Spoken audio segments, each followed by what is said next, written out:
And we're live. Well, not really live, right? We're actually recording.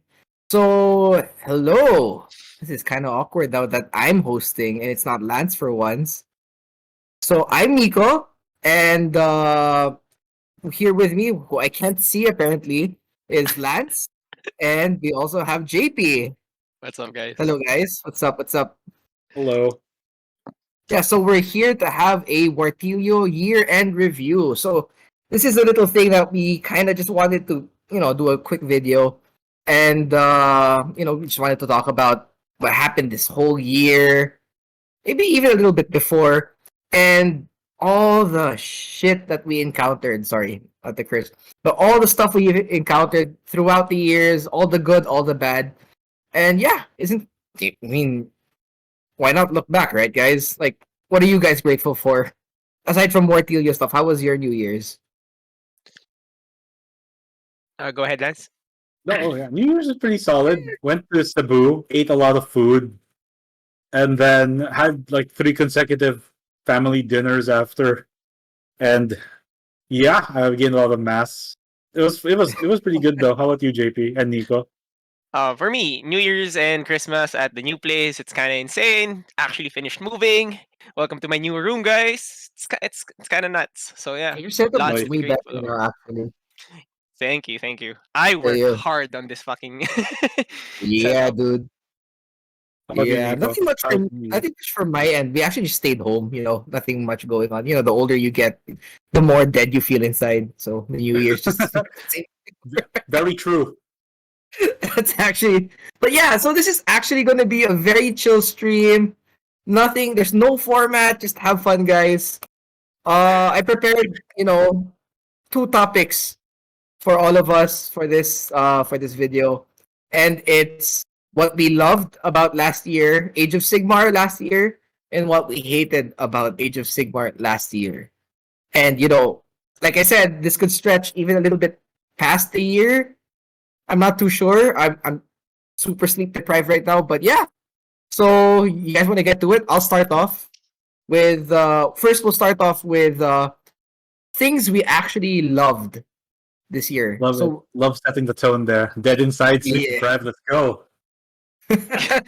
But yeah, you guys remember I asked you guys to submit 3 for each category, right? Each of you guys submitted 3 things for me. Yeah. Yep. So to start it off, okay. things we loved. And there's apologies for the PowerPoint. Damn, bro. We're leveling up. Wow, this is more effort than I ever put in a PowerPoint. Amazing PowerPoint made by a 5-year-old. Oh my god. Oh, no, You hired a transitions 5-year-old to carry make it. this? And the first thing that somebody said that they loved about Age of Sigmar last year was seasonal changes. And that was me. Oh, okay. I'm not sure. Yeah, like I'm not sure if you guys agree, but I actually am grateful that there are seasonal changes happening. Is that what, every 6 months, right? Mm-hmm. Every 6 months, new rules happen. Things cycle out, things cycle in. I guess people can see this in a bad light because how the meta changes. People tend to buy. It forces you to buy new things, but it's actually kind of cool because it keeps the game fresh. Because I started playing. Yeah, because I started playing when Age of Sigmar was Age of Sigmar 2.0, where there was no back and forth. It just felt like, I take my turn, you take your turn, I take my turn, then you take your turn. It wasn't that interactive, and these seasonal changes actually keep things fresh. Like we started off with the monster meta, right? That was like the very first start of things. Then we moved on to Galician veterans, and now we're at Galician champions. What do you guys think? Go ahead, Lance. Okay, so I think that this is a double-edged sword. I personally like it because I have very unhealthy addiction to this hobby. But I think the average Joe describes this as a dad game, and the average player in our community plays this game like maybe once a month, right? So if the rules change every 6 months and you play like once a month and then you're back into it and it's like, oh, by the way, we're doing this whole thing now. We're still in Galley, but no more veterans. We're doing champions now. Like, it can be a little overwhelming for some people. but because of the way our group kind of is, I do love it. I love it changing every 6 months. In fact, while I enjoyed last season, I'm so glad we're out of it. But we'll talk more about that later, probably. No, no, definitely. We'll definitely get to that later on. Yeah. No. What do you Oh, think, JP? yeah, in my opinion, I also agree with Lance. I think it's a double-edged sword because last year I had so much more time playing, especially at the start of the year. Like pre-August, I had so much time to play the game, so I was like, okay, I was getting tired of the monster meta. Walk me into the fucking veterans of Gale, and it's new and it's fresh, and I can learn it. And then came the end of the year where I didn't have much time to actually play. And I still don't have a grasp of the Galician veteran meta. I'm still not so sure about the last GHB. I mean, I liked it. I enjoyed it. I played the You don't have, GT in it, and that was great. But you don't like, have you don't have a grasp of it, but you actually made it pretty far in the GT. Yeah, no, best no, no, no, general doesn't have grasp of the rules. What? no, but like it's not like the monster meta where I don't have to check the rule books. I already have everything in the back of my Okay. head. This one I had to check it every other day, other time because I wasn't sure of the wordings. And now we're moving into a new GHB, and I'm excited. The rules are great. I'm having fun because every seasonal change, right? If you have 76 war scrolls, which I do in Stormcast, it's Oh always a no. new it's always new seasonal theory crafting. Like we have a Stormcast Discord, right? And it's always just every time there's a new changes, so seasonal meta, there's just so much theory crafting, and sometimes it's better than actually playing the game for me. I like talking about the game than actually playing the dice stuff, talking about the theory. So mixed bag. Seasonal changes for me, mixed bag. But all Yeah. in all, I think it's still a positive. Yeah. Mm-hmm. No, I gotta get what you're going at because I mean we don't have that problem like you guys do, right? Oh, problem, quote unquote. Like, oh no, we have 600 smart scrolls. What are we gonna do? We have options. At least now, garbage might be good. Like actually next year, right? Next season, whatever was garbage back then is now good, right? Dude, okay, I won't even like get into it because this is not the video for it. But like the price slashes are insane. Sarkosank might actually make a comeback. It's so exciting, man. The new season is exciting. That's it. If you Dude, want no to matter get what into it, season it fine. is. No matter Oh, sorry, what Lance. season it is, for me, it's Gore Grunta season. So we'll see, man. They reduced brutes by 10 points, and I'm testing it out. Like for the past few weeks since this started, I'm forcing myself to play the Choppas again. And to mix success, I got power bottomed by Slanesh. So I don't know, man. So I gotta learn. I gotta learn this thing. All right, so heads up, context for everybody else. We put yes, in our please. tier video, we put Slanesh at the bottom tier, at the very bottom, with Gloomspite Gits and Yeah. Cruelboys, right? Gloomspite Gits and Cruelboys. But yeah, that's losing. You got power bottom. I lost the.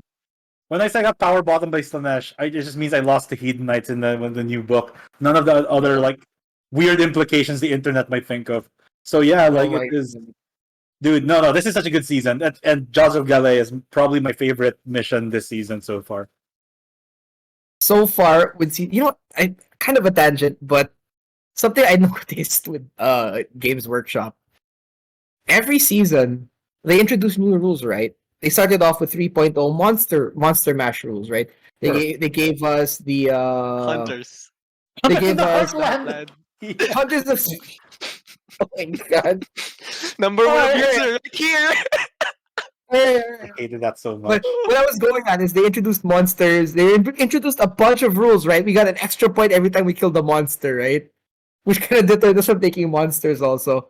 Then Speak for yourself. next, we moved to Galician veterans, but they kept the monsters action rules, right? Now we're moving on to Galician champions, and they're keeping the Galician veteran rules and the monster rules, the monsters rampage rules. Monsters Rampage is not a seasonal thing, though. It is a core rulebook thing. That's true. But I feel like they're just keeping new rules that stick, and keeping it for each season. It feels like each season is becoming a test ground to see how better they can upgrade 3.0. I don't know. Maybe it's just Galician veterans coming back as a core battalion, sign of that. Everyone loved it. Everyone hated Bounty Hunter, but everyone loved being able to fight in 2 ranks. And Yeah. they brought it back. And now it's not just for battle line, it's for any infantry unit, which I think is fantastic. Wow, any infantry unit? You mean my Nurglings can fight in rank and file? Dude, your Nurglings can be sharpshooters, man. Go nuts. Assassins? Yeah, they're Your good, right? Blight Kings, man. Your Blight Kings can now fight in 2 ranks without being scared of bounty hunters. Not Or that they you can were be ever scared of bounty hunters, but or Look, be you know, sharpshooters. look, you have a point. I can waste the one Galician veteran battalion on Blight Kings, or I can invest it in a reinforced unit of Nurglings, right? I mean, So put them both in it. Put them yeah, both just in it. you can do both. All right, but what I'm excited for this season, just because this is like a side tangent of it, is Games Workshop put sharpshooter as a core battalion to make it so that castle armies don't just one drop that reg, right? Let's yeah, see if that actually works, because the way I see it, and I could be wrong, I think battle reg is still way better than sharpshooter. Yeah, right. So we new season, everybody's theory crafting. All the Stormcast players and their mothers are trying to make new lists. And the fun thing about it is, most of us still kind of agree that we want to be in the 1 to 3 drop range. I don't know. Sharpshooters are great and all, but the is only it ones called that can Agree. actually use it sharpshooters are or fucking assassins? sharpshooters. Galician sharpshooters. All right, I guess we're just adding words and then adding Galician next to it, right? Like, oh, Galician No. champion. It's sharpshooter because it's more specific than assassin. An assassin could be melee. Sharpshooters are specifically missile weapon users. What are you talking about? According to RPG games, assassins can only have like bows, dagger. Oh, right. No, you're right. Yeah, Oh my I god, just what said RPG dagger. games are you playing? You walked All right right. into it. Daggers. I walked into that. Yes. But yeah, that's actually something that I was really grateful for. Seasonal changes. I think we all agree. It changes the status quo. It stirs shit up, right? Like Yeah. it keeps you on your toes, basically. Yeah. Yeah. So next up, who put what here? Organizing the WWT. Right. This one's mine. I'm Yeah. kind of happy putting it in here. So local scene stuff, right? If you're not from the Philippines, you probably don't know what WWT was, but it is um the first 5 rounder this year, right? In the country this Yeah. year. Yeah. Yep. And it was the first 5 rounder after the pandemic. And yeah, we got the privilege to actually, organize it. We had help with a lot of people. It was a great event, and it felt like, the community actually came together to make this event possible. So, organizing stuff has always been fun. Organizing stuff about your hobby, even better. So, for the past year, the very least highlight, like easily, like in my top 2 highlights of the best moments for last year, was organizing that tournament. How about you, Lance? How did you feel about organizing the Oh man. So I had to do so much work for this. It was insane. Like the the artwork and the driving to the edge to the very tip of the world to meet the guy who actually hoarded terrain to coming to this venue every other week just so I could make sure that um the You have a event was table? actually going to happen, to showing up the night before the event to find out that they got that. I appreciate working with Estancia. Okay, it's just that the tables were wrong and we had to fight for the tables. It was really stressful, but it was all worth it. It was fantastic. Like the moment it was flashed on Honest Wargamer, it added to stats, and we could see that the Philippines is a region alongside entire like continents. Right? It's fantastic. Yeah. Like it's nuts. I think it was Canada, US, right? UK, and then the Philippines are also there. So like The Philippines, and then leading the Philippines is actually shout out to Dennis. Dennis for Yeah. winning the WWT. our first Yeah. 5-0 that was internationally recognized. That was like And it went to Skaven. That's went to very Skaven. interesting, actually. Yeah, and the book came out a week before, and the new GHB came out a week before. There was so much that happened. Yeah, a lot of stuff we could have done, but it went really great despite the minor hiccups we experienced Oh here. man! As someone Uh, who's organized events for years, the average person who enjoys the event does not know about the absolute madness that happens behind the scenes. And Yeah, man, that's so nuts. I can't believe this was last year. I'm so happy thinking about it too. Same, same. Actually, before we continue, I actually wanted to go. Like, this is actually such a memorable moment for all of us. I want to ask, what are your highlights here in the WWT? Yeah, we can start with you, JP, since you're the one who mentioned this in your list. Oh, there's the actual highlights. Um, Yeah, watching the anything that caught highlight your eye. reel after watching the highlight reel. Shout out to Patrick and Bea for working on it. But watching that after was great. You could see all the models because during the day, right? Like you're more busy. You're trying to make sure everything's working. But when you see like the models and everybody having a good time, so for me Yeah. sitting down seeing it's not a same day edit. It took us like a week to actually edit it. But like the highlight reel was a top moment for me. Like when it came out and we got to watch it. So actually seeing that, no. Also, seeing the fucking tournament on the stats center was a highlight for me. I think it's still part of the event, right? So seeing the Yeah, yeah. stats and the stats center was also a memorable moment. Of the event itself, man, it was such a whirlwind. I can't think of a specific moment like right now. Was there no what the fuck moment in that tournament Um, where, where you like something insane actually happened that you caught? Mm. There were a lot of moments. I remember there was a Kragnos versus what's that big dinosaur? oh yeah, Uh, that was Kragnos yeah, versus no wait. I know Dreadsorian. what you're talking about. Dreadsaurian! Dreadsorian, Okay, that Dreadsorian. that one, Yeah, yeah. yeah, yeah. That was an epic moment on the tables, right? Like when Kragnos charged the Dreadsaurian, dealt like zero damage to it, and then it got clapped back. That was kind of insane. Wait, what? Yeah, I didn't yeah. see. He rolled a 7 on the charge, and Oh Kragnos my players god. would know that that means you do no impact hits.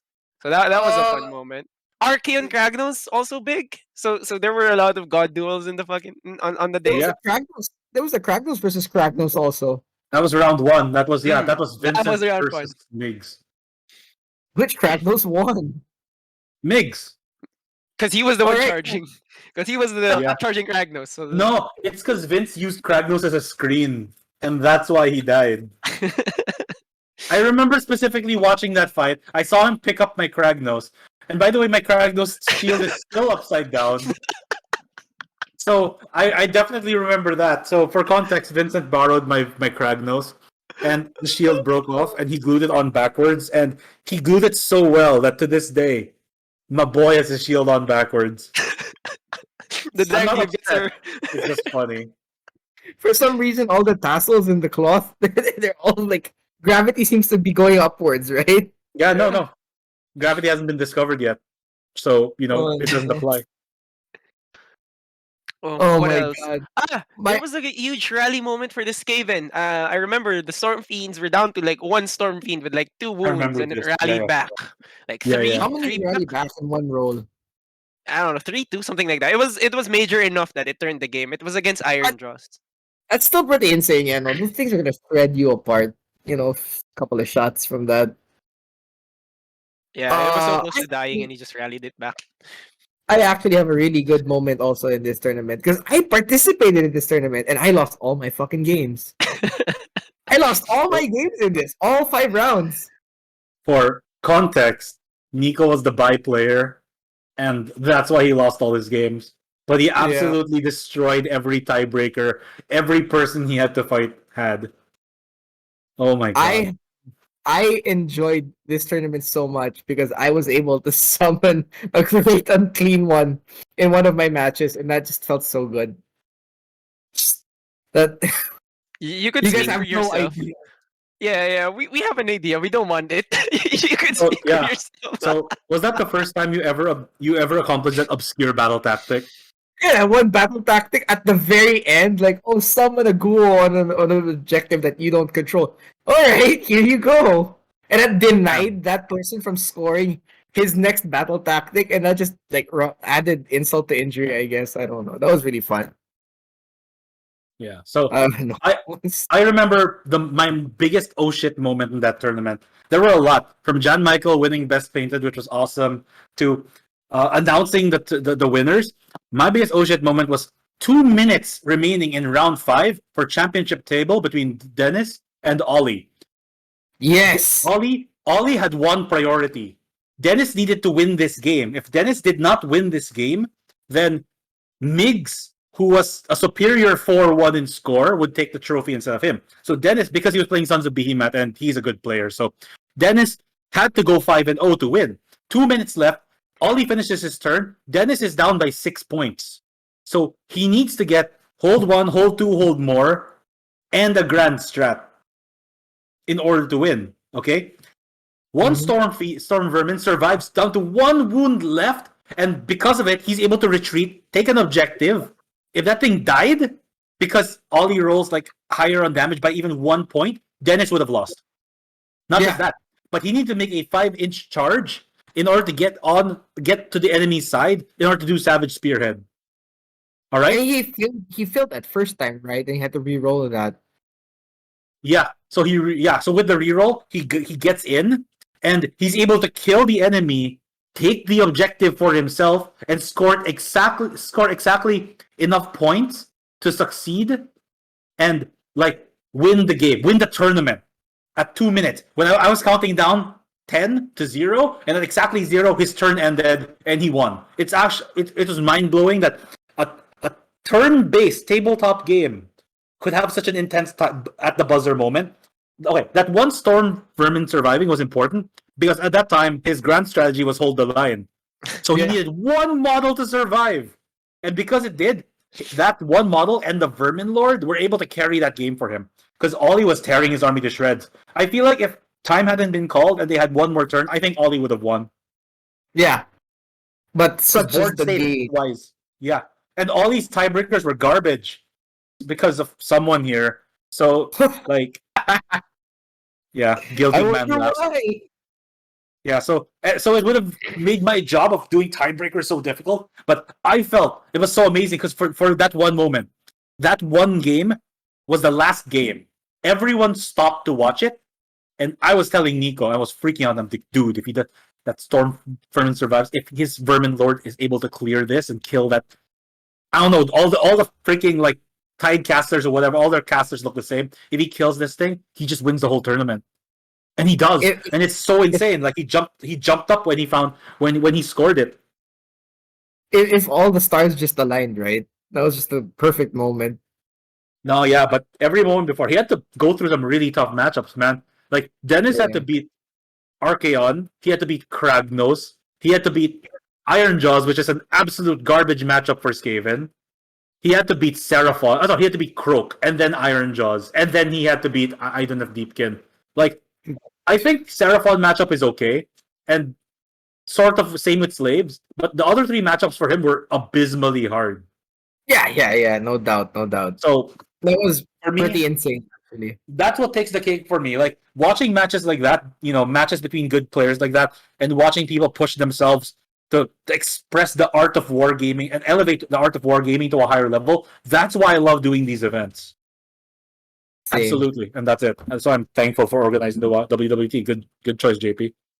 Yeah, that actually made. Oh, my God, I remember. I was so stressed watching that game out. Also, not being able to say anything was so fucking tough. Exactly.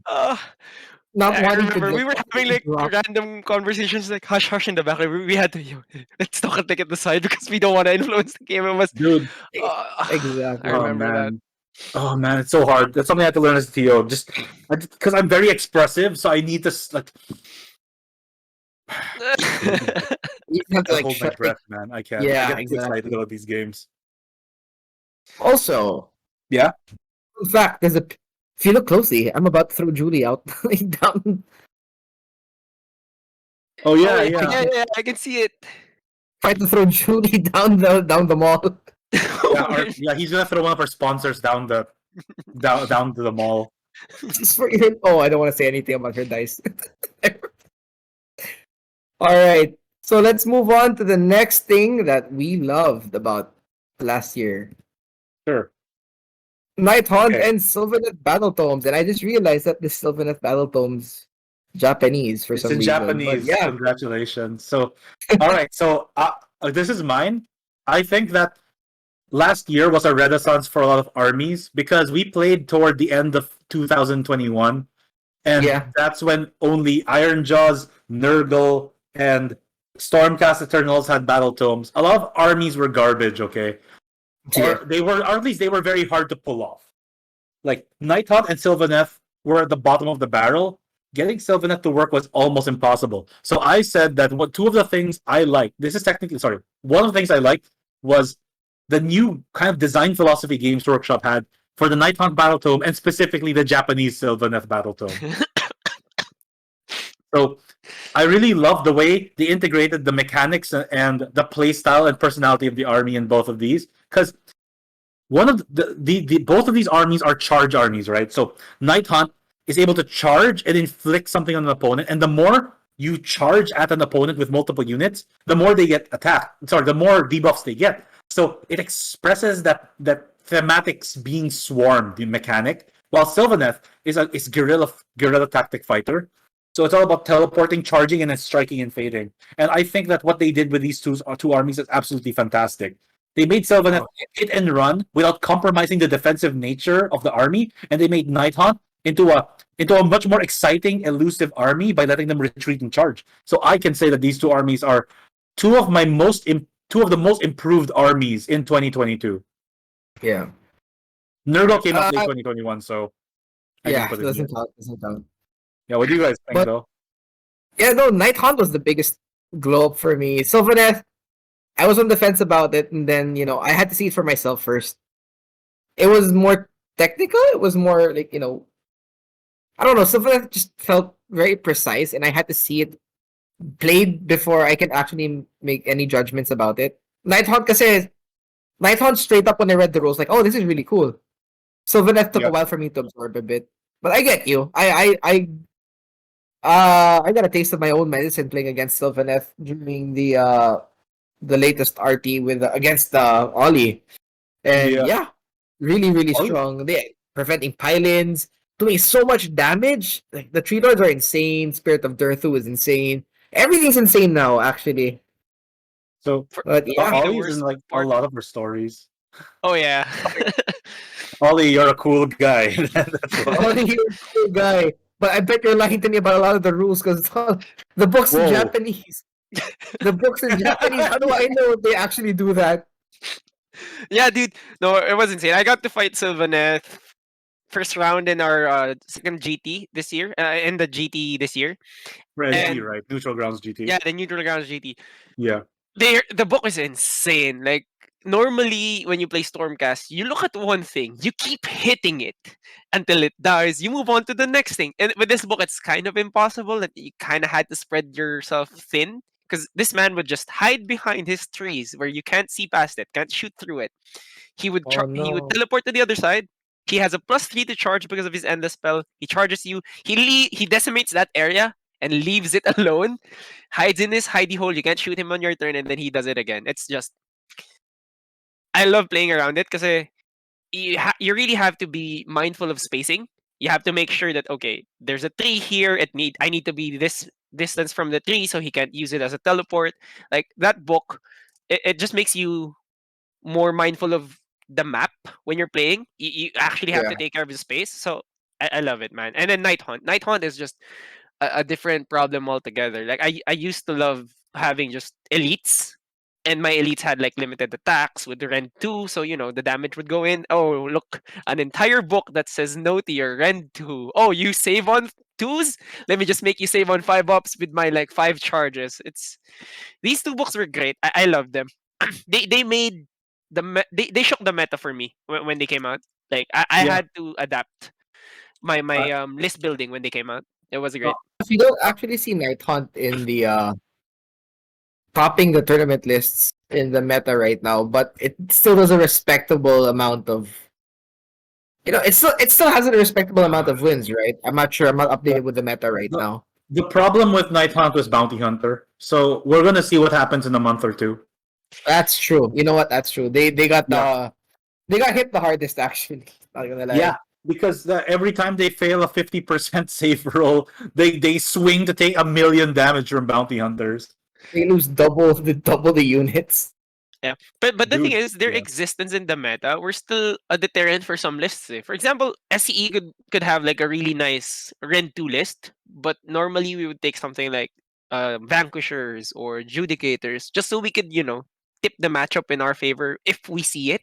Because imagine you have like a 5-0 list and you run into this random Night Hunt round 2 and you got deleted because your army can't deal with it. Oh, I'm sorry. that's gonna be rough. Every time I hear you mention names of SCE units, Vanquishers and Relictors, I'm like, they all look the same to me. You gotta be specific. Is this the one with the spear? The one posing like this? The Great Sword Boys, the Great Sword Yeah. Great Boys. boys. It's okay. Dude. Alright. Night Hunt is the faction that's carrying the Death Grand Alliance right now, and I think that Destruction in general has a horrible matchup against Night Hunt.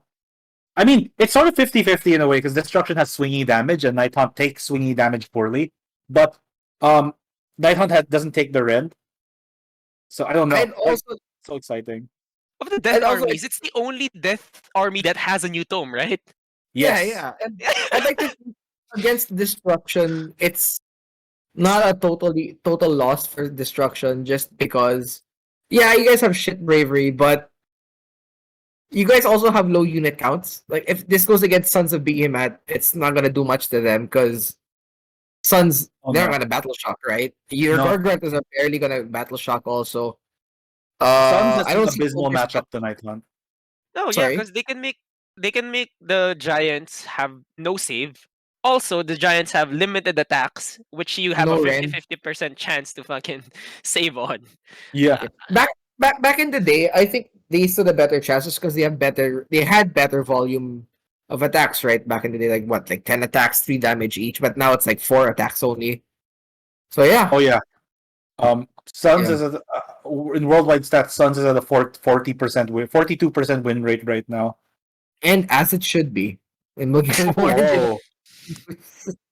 and All we'll get more into that later. Okay. All right. So you But guys yeah, mind if we move on to the next list?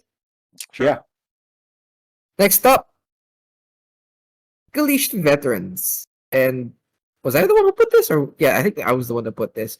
I absolutely love this rule just because all my battle line are so big. I really hated the fact that all like other factions had 25 millimeter based battle line that could fight rank and file. But all my guys were like what 32 millimeters, 40 millimeters, 50 millimeters. Man, they're too fat to fight rank and file, right? So introducing Galician veterans just opened up so much potential for a lot of lists. The only thing that rained on my parade was bounty hunters. I think we can all agree with that, right? Yeah. I remember I brought Galician veterans to a game with Nico once, and he used his bounty hunter Galician veterans and completely destroyed all of my Galician veterans. So you're a hypocrite. I hate you. You're absolutely right. Oh wait a minute. Maybe you should have just made your Galician veterans bounty hunters as well. They Right? were, but I rolled so badly because I'm a hypocrite too. But I rolled so badly. But yeah, no, Galician veterans were insane. My problem with it last season was that it had to be battle line. In the new coming season, Galician veterans are getting insane. Like for SCE, we can now paladins might have a resurgence, right? Like paladins are cheaper and can be played in other sub factions other than Knights Excelsior. So yeah, Galician veterans are a good change. I think Oh it my makes for the bigger infantry at the very least they have battle bonds that they can use. Evocators might come back into the meta. Who knows? But I'm excited for that. I miss those guys. I feel like the new Galician veterans versus the old ones. I feel like the new rule where it doesn't have to be battle line benefits Stormcast the most just because you have so many war scrolls and not everything is a battle line or everything is a conditional battle line, right? Because And for everybody else, has yeah. Yeah, go on. And everybody has like 40 bases. Just to add to your point, everybody has 40 bases, so we can't really put rank and file. Go ahead. Exactly. But for everybody else, for other tomes, I don't think I don't think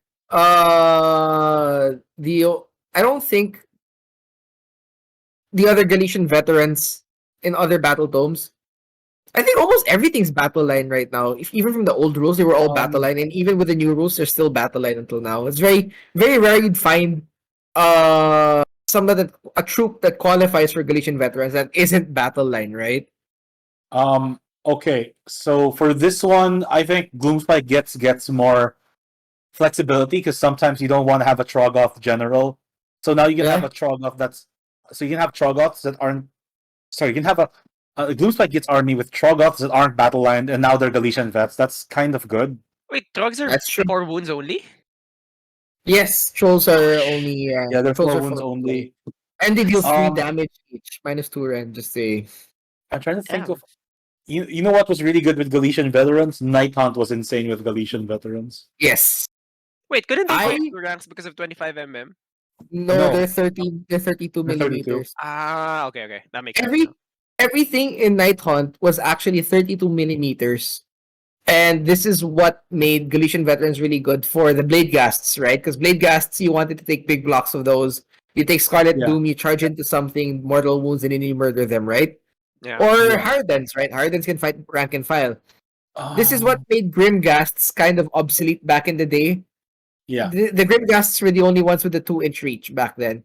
Now, though, uh, now that you're limited, I guess, with Galician veterans with the battalion, Grimghasts might see more play now. Maybe. I'm not sure. Just curious though, with the whole Galician veterans battalion, aren't you only allowed to take one of those? Like only one, since it's a Yeah. unique battalion. Okay, so every seasonal core battalion can only be taken once per army. Yeah.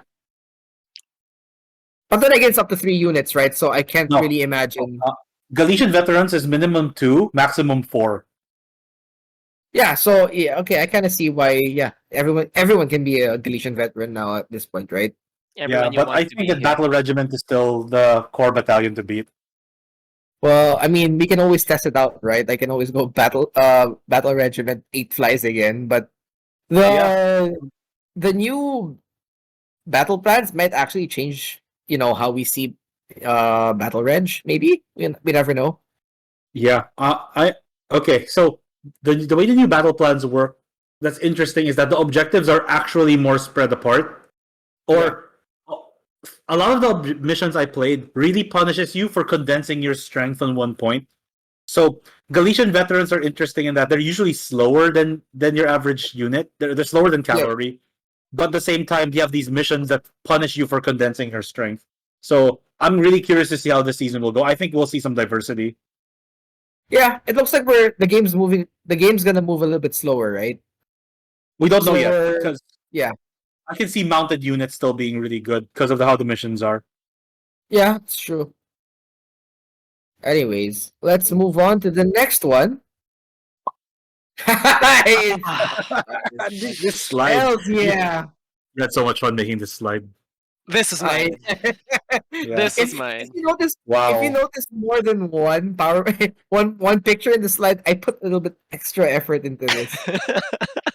So yeah, the Sentinel nerf. I don't really think they should have been nerfed as horribly as they got. Losing Lambent Light was too much. Losing some of their range was too much. I just wanted the line of sight bullshit to be gone, and it's gone, and I'm happy for it. I have one unit with 6 wounds that wants to hide under terrain before it shoots you, and then goes back to hiding behind terrain, and I can do that now profitably without this bullshit that just says no to the game rules of visibility. It's gone, and I love it. I love it. There was a time, dude, when we were discussing this, and people were like, "Just stay 40 inches away from the Sentinels. You're fine." I guess my I'll never. God. I just won't join. I just won't play the game anymore, right? Oh man, I honestly don't think they deserve the nerf, like how bad the nerf was. But I'm happy line of sight bullshit is gone. Okay, wait. Now this is where I disagree. I think that they absolutely deserve this. All right. No right. So, In no right did they have this much time to stay in the meta. While Stanesh got nerfed after 1 month of winning tournaments. And This they, is they back in existed the for day. like 2 years. so 2 my years. question to JP is: if Yeah. you think this nerf was too much, what is the right amount of nerf? I think they could have kept the 30-inch range. That would have been fine. I didn't know Okay. 30 inch anymore. they're not. They're 24 now, unless they have like a ballista or another All sentinel right. unit hugging them for some reason. I Yeah, think they should have kept that at the very least. I'm not too sure about Lambent Light. I think Lambent Light was it's okay. gone. No, Lemon Yeah, Light's gone. yeah, but I think it's okay that they could have kept it for the like 170 points back then. I think that would have been fine. It was really just the line of sight thing. Like play like everybody else does, and I'm happy. I mean, let them keep Lambent Light and raise their points to 200 a unit, right? I mean, seems fair. Um, they're back to 150 now, I think. They are, and Yeah. even I think it's kind of too much that they lost that much of what made them good. Nah, they're fine. They're Okay. fine. I think Yeah. that last season was such a weird season because Bounty Hunter existed, and it's basically there's no nicer way there's no like way around it. Bounty Hunter skull fucks Lumineth to death. Like it's not even funny, right? Like Yeah, it's yeah. so bad for them because they're all such flimsy troops without any ward saves. And then, oh my god, it makes my stiff breeze blow a little harder, and it just knocks them out. So I feel like we'll see Lumineth players thrive more in this season. But maybe I don't know. Johan will probably know more, but I suspect that without Bounty Hunter, there's going to be a lot more resilience in the part on the part of Lumineth. Yeah. Also, especially now that they're shifting to like Blade Lords with 2 up mortal wounds and Immetrica with their I ignore 2. What do you call that? 2 rend because I am a cow. Because I'm super, Because yeah, you're a cow. super cow. Yeah, I know exactly. Yeah, Oh no. But yeah. What? Yeah. Who put this here? I think that was you, I JP, put this right? here. I put this here because You're the one. I'm supposed to be the premier shooting army, and I'm playing a premium. wow. That's a different tangent. That's a Wow. different No. tangent altogether. Oh No, no. you All are right. supposed to be the beginner-friendly mixed The beginner friendly army. mixed army, that's the anti-fun shooting army. Oh my god, Yeah, but like so ever since I petty. I started playing love this it. game, I've always loved the Raptors. They were even bad when I started this game, but like they were bad when I started this game, like tail end of 2.0, right, Nico, when we were testing them out. You But heard it here first. they look so J- cool. you They heard had it here, folks. JP played Raptors before it was cool. yeah, no. They were so cool. Like they had like, these huge. It just fulfilled like this fantasy in me. You know, if you were familiar with those units, yung crossbow people that hide behind like big pavish shields and siege castles, that was like my Yeah. jam. So pike and shot. When it evolved into pike and shot eventually in history, I loved it. I loved hearing about it. I loved playing it in RTSs. And the Raptors just filled that fantasy. And the Sentinels ignoring line of sight means I can't, just hide my Raptors outside line of sight and then shoot something else. Oh I no, hated the Sentinels, and I love that. That's fantasy Shooting army mechanics in my hates premier fantasy shooting tier army. table game. yeah. Screw the Sentinels. I'm glad.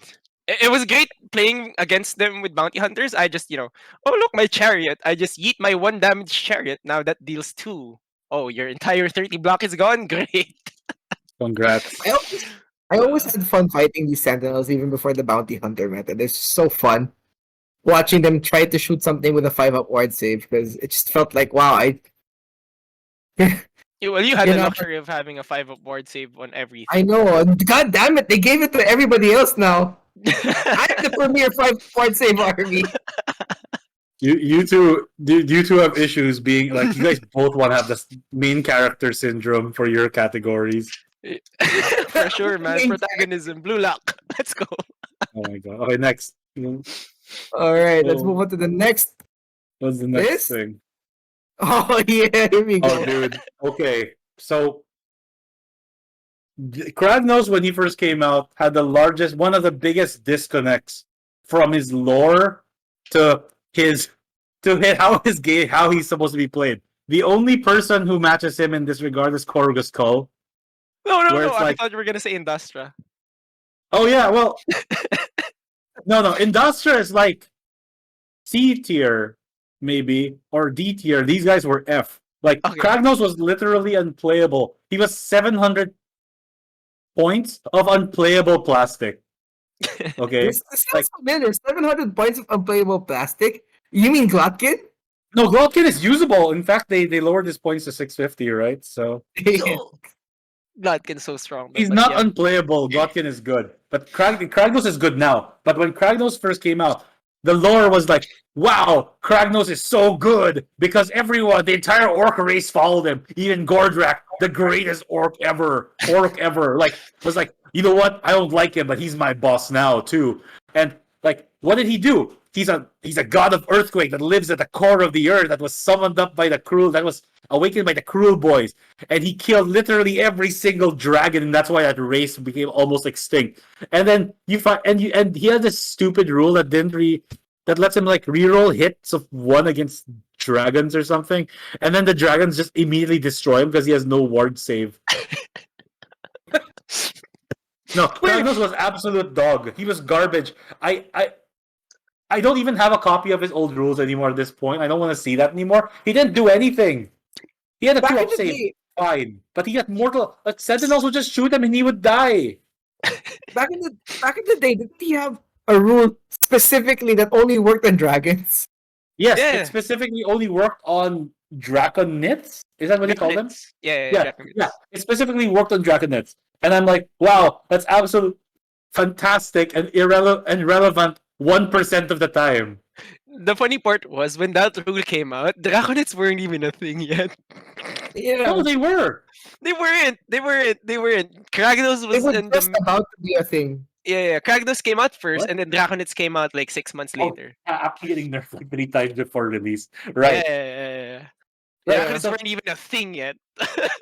yeah, dude, like, okay, so at this time, back then, like, the gods were Nagash, Teclis, Alariel, right? Mm. Yeah, And a few others, Morathi. Morathi. And then we get this dude, he has no mortal wound protection, he's slow as hell for a destruction boy. He doesn't even look like a destruction model. Beasts of Chaos players should have gotten this model. And yes, no, exactly. That's what killed it for. I have to interrupt you here. That's what killed it for me. Dude has 4 legs, looks like a horse, has 2 horns, goes to destruction. Like, what the? He looks like Santigor Granddaddy. I'm sorry, he's Santigor Granddaddy. He yeah, looks no, like he is. Beast of Chaos model, right? This is- Anyways, This is one of my favorite models, though. Like when I first saw it, like me and my wife both agreed that this Kragnos is fun. It looks like he's fun to paint, and I too like. I love my multiple. Kragnos. I want to have more excuses to play him, but yeah, we'll see. So yeah, I think his glow up was really good. He went from being completely irrelevant to having his time in the sun, and now irrelevant again, which is unfortunate because Kronspine Incarnate is just way too good. Wait, so what exactly was his glow up now? He gave everyone around him 3d6 charge. He used to give all destruction boys around him +1 bravery or something. Oh, okay, that's great, I guess. No, Yeah, 3d6 was wow. insane. I got Ogres. bravery 7. So if 2 guys die, I still roll bravery instead of 1 guy dying. Fantastic. I'm But paying like- 700 points for this. No, but dude, Oh my 3d6 God. 3d6 was revolutionary. He No. found his way into ogre list. He found his way No. into brute list. The guy, Bro, the that guy glow up. the guy who wrote the rules for this guy is someone who actually enjoys playing destruction instead of like, oh, let's give him order Grand Alliance mechanics +1 to bravery because they're all about working together. Like, oh my god, please. Like when they got that glow up, I was so happy to buy the model, man. It's so good now. And every game I play with him, he's not always amazing. More often than not, he has performance issues, but it's so much fun playing Kragnos. I absolutely love playing against Kragnos just because if you can flick him in the nuts while he's next to every teammate, every friendly unit, he just starts crying and killing them. That's Yeah. hilarious. I remember that one time I was about to win, and then until Kragnos killed my whole army for you. No, Oh, JP, man. you had to see that game. No. We never recorded it. Nico, take this off the list. I regret putting this on the list now. I don't agree. Fuck you, Kragnos. the conversation is slowly like it starts off as Kragnos is garbage to how good Kragnos is, then slowly devolves into wow, he really fucked me over in my Just own like game. the meta. Just like the Oh my meta. god, JP, that was hilarious. Lance, you gotta tell him that story right there. I just did. You just told him the story. You flipped him in the nuts repeatedly, and he started killing my Maw Crusher. He dealt like 12 wounds to my Maw Crusher. Dude, exactly. He dealt 12 wounds to Small Crusher, and he dealt 0 damage to my army. I loved it so much. No, yeah, I was that guy's I was great. so mad. I was so There's mad. some games with me and Lance when I shoot it with raptors. Back when I still thought I could kill it with raptors. I've learned. Yeah. But there were games back then where I would shoot it with raptors. It would kill like some amount of brutes, and then some amount of brutes would run away because of him. That was hilarious too. Yeah. Yeah. Oh my god. I love Kragnos. You know, you're right. Kragnos is great. Oh, you know what? Screw it. I hate Kragnos now. I hate him now. I'm gonna toss mine in the garbage right after this recording. Wait, something's wrong about Kragnos though. Why is his shield upside down? Yeah, it's backwards in this picture. Let me show you a proper Kragnos. Wait. Okay. Proper Kragnos. Uh, I just realized also that Kragnos Look giving at him. 3D stone This is my scary. Kragnos. Look at the shield. See? Look at it. It's defying. This is how it should be, not whatever this model. The guy who works in heavy metal got it wrong. It should be all the tassels should defy gravity, guys. Come on. You never managed to peel it off, right? The shield. No, because I'm afraid of breaking the model, and I'm like, you know what? Whatever, it's okay. no, I also tried peeling it off. Every time I see that model, I always try to peel it off with a knife or something. It's really Yeah. put there really well. This is like God, the that one I got Excalibur of Vincent plastic models, dude. I have no Only the idea what special Vince person. did. That was amazing. Only the true king can pull it off. He who peels it off gets to keep the Kragnos, right? No, that's not how it works. It is the Excalibur of Kragnos. Gets to keep No, the that's not shield. how it works. You just get It's to a be keep called machine. king and, raised by an old creepy wizard dude, and that's it. That's all you get. Okay. Anyways, that's Anyways, all that's to the it, next list. Yeah, Yeah. let's go. Oh, here we go. Okay. This was mine, right, Nico? Yeah, this is yours. Yeah, this was mine. So, when I started playing AOS, it was with the Dominion box, so obviously I had to split that with somebody. And I've always been watching Cruelboys because of my buddy Vincent, and we've always tried to make it work. We were so happy when the rules were, spoiled the first time around. We were like, "Oh, this army's great!" And then we realized they had shit bravery. When you do poison, nobody could cast, so they didn't actually have good casting, and the range was pathetic. And you tap any part of the army and it just breaks. So we thought we had like the Orc Lumineth back then, because you would have 5+ Yeah. mortals, and so that was sad when the minion box was out. But then slowly they started getting buffs, and now you can't even see them if they're outside 12. Their casters can now cast and give poison. They had like the most insane points reductions. You can now bring 2 of the big monsters in the list. I'm happy for the direction of the army. We are both happy for what they're trying to do with it. It's just kind of sad that we haven't seen tournament results for them, but I think those are coming around, because I'm sorry. we saw 5-0 recently, right? With Khaine Yeah, for the yeah. first In time. a team event, but yeah, it's in a team event, and I think that I'm not sure of the specifics, but I think the team event allowed them to curate the matchups a little bit. But it was a 5-0 on Cruelboys' part.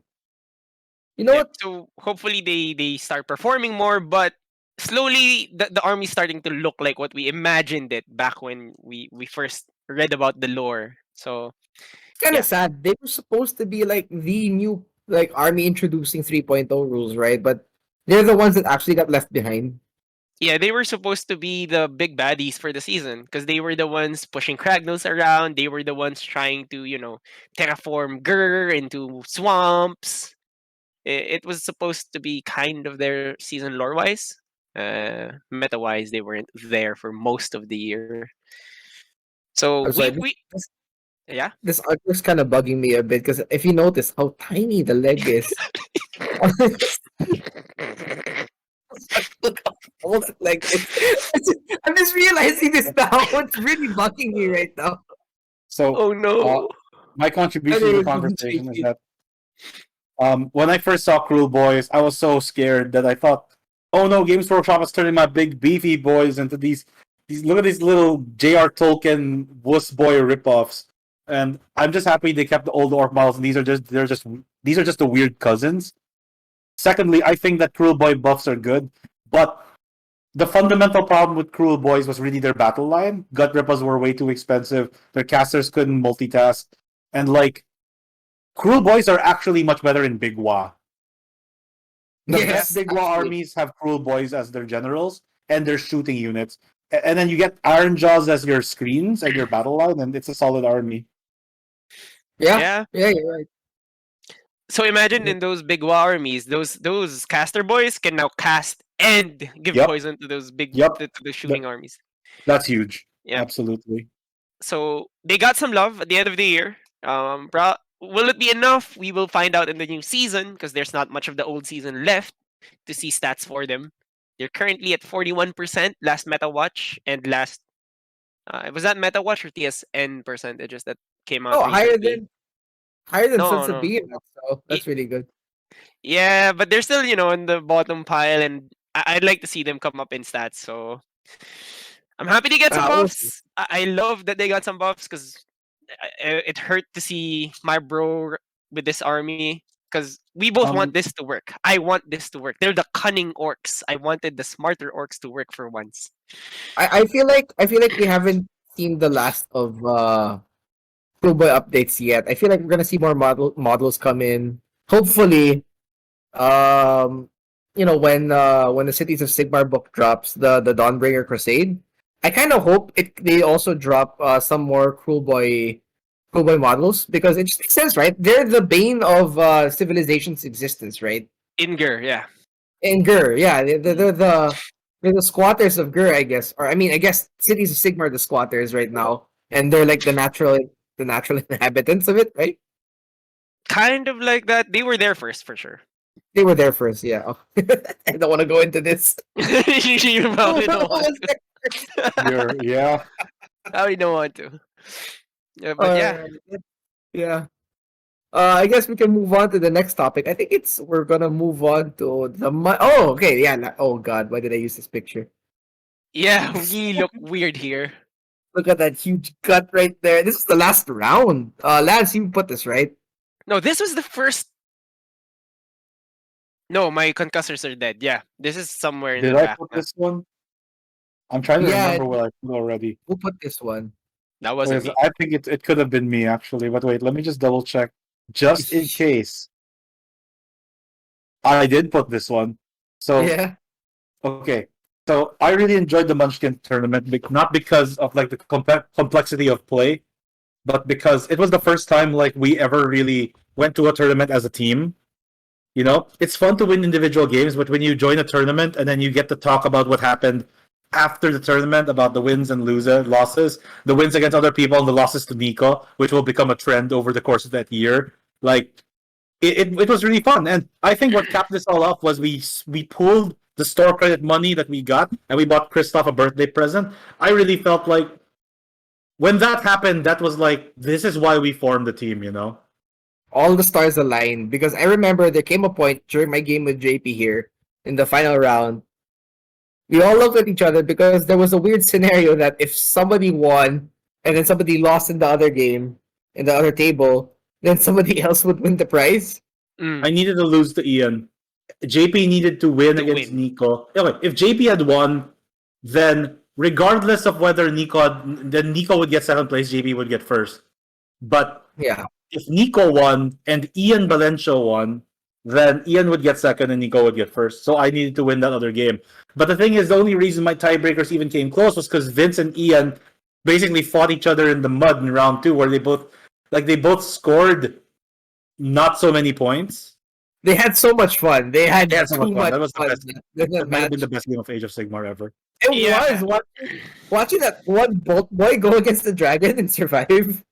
Watching that one Bolt Boy kill that dragon and save against everything was insane. He killed the dragon in melee also, might I Mm. add, right? Yeah, in melee, but it was fun because it was the Knight Draconis who went up and cleaned up the job, but he was up against like 11 dragons with his Bolt Boys, Oh, that was hilarious. and everybody was just watching it because the energy was great. Like people were just having fun. Tactics sure are there, but both of them were like new to the tournament scene. That was like Ian's first AOS tournament too, It was right? Vincent's first tournament And it also. was Vincent's first tournament also. So like This was your people were. first tournament also, come to think of it. It was yeah. It was my first tournament too. I Oh, think Lance's too. It was all our yours first too. tournaments. Yeah, it was all Yes, of our all first our tournament. tournaments, It's a We're all yeah. Munchkin from Munchkin tournament. event. Yeah, but Yeah, yeah. like that moment was table number 2 in round 2. So they were both 2-0, right? At that point, Yeah, yeah. or but they were undefeated at that point. But it didn't matter. They just had fun, and that was great.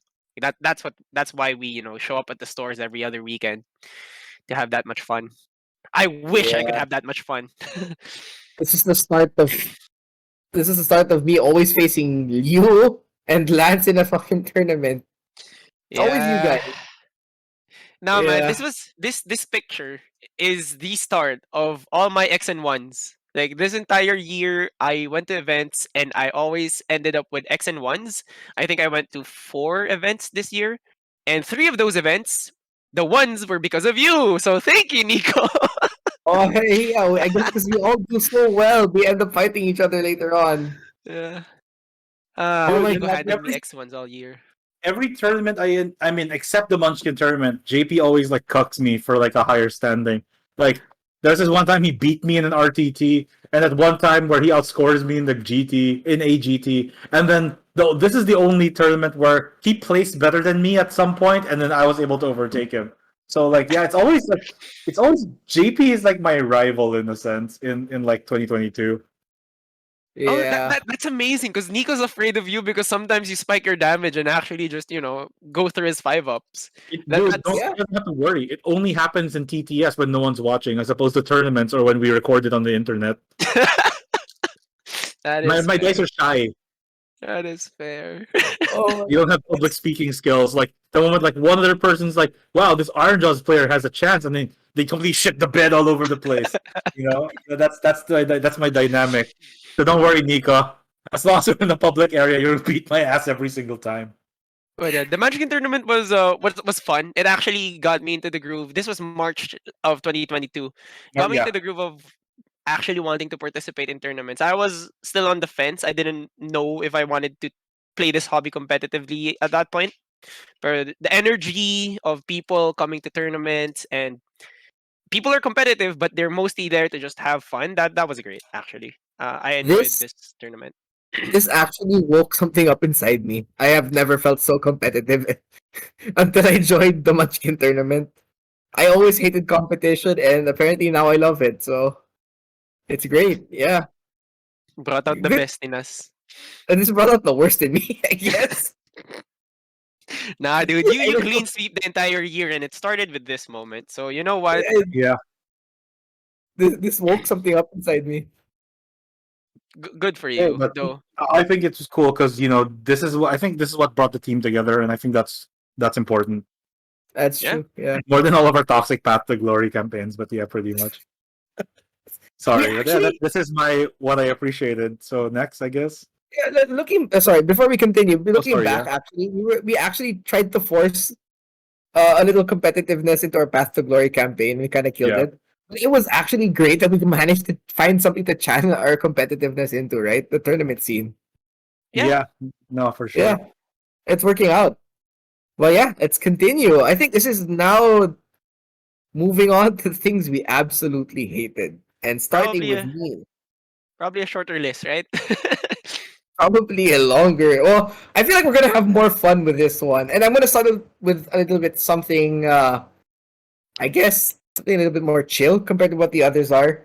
I put lack of new models, especially for Skaven, right? So when they announced Echoes of Doom, I was so happy. I was so excited to find out Skaven were getting a new book, right? Only to find out that the only thing in this box was, well, Sylvaneth got all this cool shit, right? Look at this. You have a Tree Lord, right? Tree Lord, Lady of Vines, a new model, Gossamed Archers, Kurnoth Hunters. That's all great. That's what, like 1,100 points, 1,200 points maybe. But if you look closely at Skaven box, all they have is like what, 700 points worth of models, Yeah. and they get one single new model. The Naruto, the Naruto rat, I Is guess. that Master Snitch even in this box? Yes. Yeah, he is. He Okay, is. okay. Yeah, this is where he He's first just good comes at out. hiding. Actually, yeah, he's been hiding in the box. But this made me feel so salty. I thought that, okay, I can live with this. Maybe they'll just release new models afterwards, right? As a follow up. Never happened. Never came. We were left with gutter runners that looked like monkeys, basically. The monkey rats. Yeah. Jazales are still metal, right? The warp grinders are still metal. A lot of the shit are still metal. Acolytes are Also, still they still come in one model packs. acolytes are metal, and they're $15 per model. Come on, like seriously, like you had so long to make new models, and not just singling out Skaven, right? But in 3.0, they've been releasing great battle tomes, but absolutely garbage model lines. They've every book that came out, almost everything has only had one or two new models, right? Look at Fire Yeah. Slayers had one new model. IDK had one new model. What else had one new model? Nurgle only had one new model, right? DOK too, right? It's just the Gladiatrix that was new. Yeah, exactly. Well, I mean, I can live with them not getting new models, I guess. Night Hunt also only had the Descriptor s- no, no, no, no. they had two, but yeah, Yeah, yeah. it wasn't Allrak great, was right? also new. Allrak was also new. Oh yeah, three. There you go. Never mind. But like the what do you call those? The cross booths. The crossbows, yeah. Yeah, we'll just call them crossbows for now, I guess, because I can't remember the name. Craven Throne Guard. Craven Throne Guard. Craven Throne Guard, who absolutely have no synergy with the Craven King, right? 0. Which makes no sense. Is But yeah, what about you, Lance? so for me, I agree that the model lines are a bit disappointing. So I Yeah. think that the model lines are kind of disappointing. Although I feel like this box is still more balanced than Cruelboys versus Stormcast. Because you're total beginners and people don't know what you're getting into. Wait, to be wait, to be fair, wait, that's What? that's fair. To be fair, that's fair. If you fought Dominion box like from the box, you would be Yeah. using like fucking I don't know 800 points of Cruelboys versus 1,300 points of Stormcast back in then in release. in no way that this is more balanced than that. Come But on, look at this. This but I was has about like to say I yeah, was about to say this is worse, Lance. It can't be right. These are just clan rats in a bell. it's a clan cats and a bell and a ninja, and they have a tree lord, the lady of vites, and gossip and archers, and Kurnoth hunters. My God, nothing's gonna happen in this game. No, there's something's gonna happen. The rats are gonna get run over. But you know, these boxes aren't for balance. They're for I really don't know what these boxes are for, other than collection and splitting it. But I feel bad for the Sylvaneth players having to split these boxes. no, yeah, I feel bad for the Skaven players. Imagine you just wanted a new model and you had to pay 50% of this box to get these models. Yeah. That's yikes. Can you Yeah. imagine being a Sylvaneth player? Like, oh, let's half the box 50-50, but you only get like 700 points worth of models. The best versus box was the Fire Slayer IDK one. That you Yes. can just like handshake. Here's your half of the models. Here's my half of the models, and let's pay like 50% of the cost. That was, I think, the most near in the middle when you say splitting. Every battle box has actually been pretty good. I can't think of a bad battle box.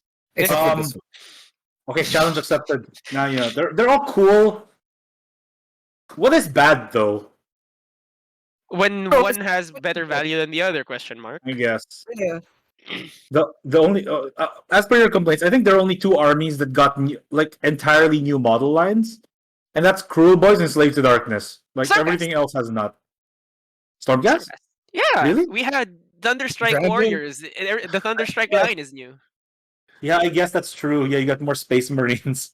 Oh, we got the Primaris last you got the year. Primaris. Yeah. Oh my Last year. god, I hate Primaris as a concept, but I'm not gonna be salty about an AOS video.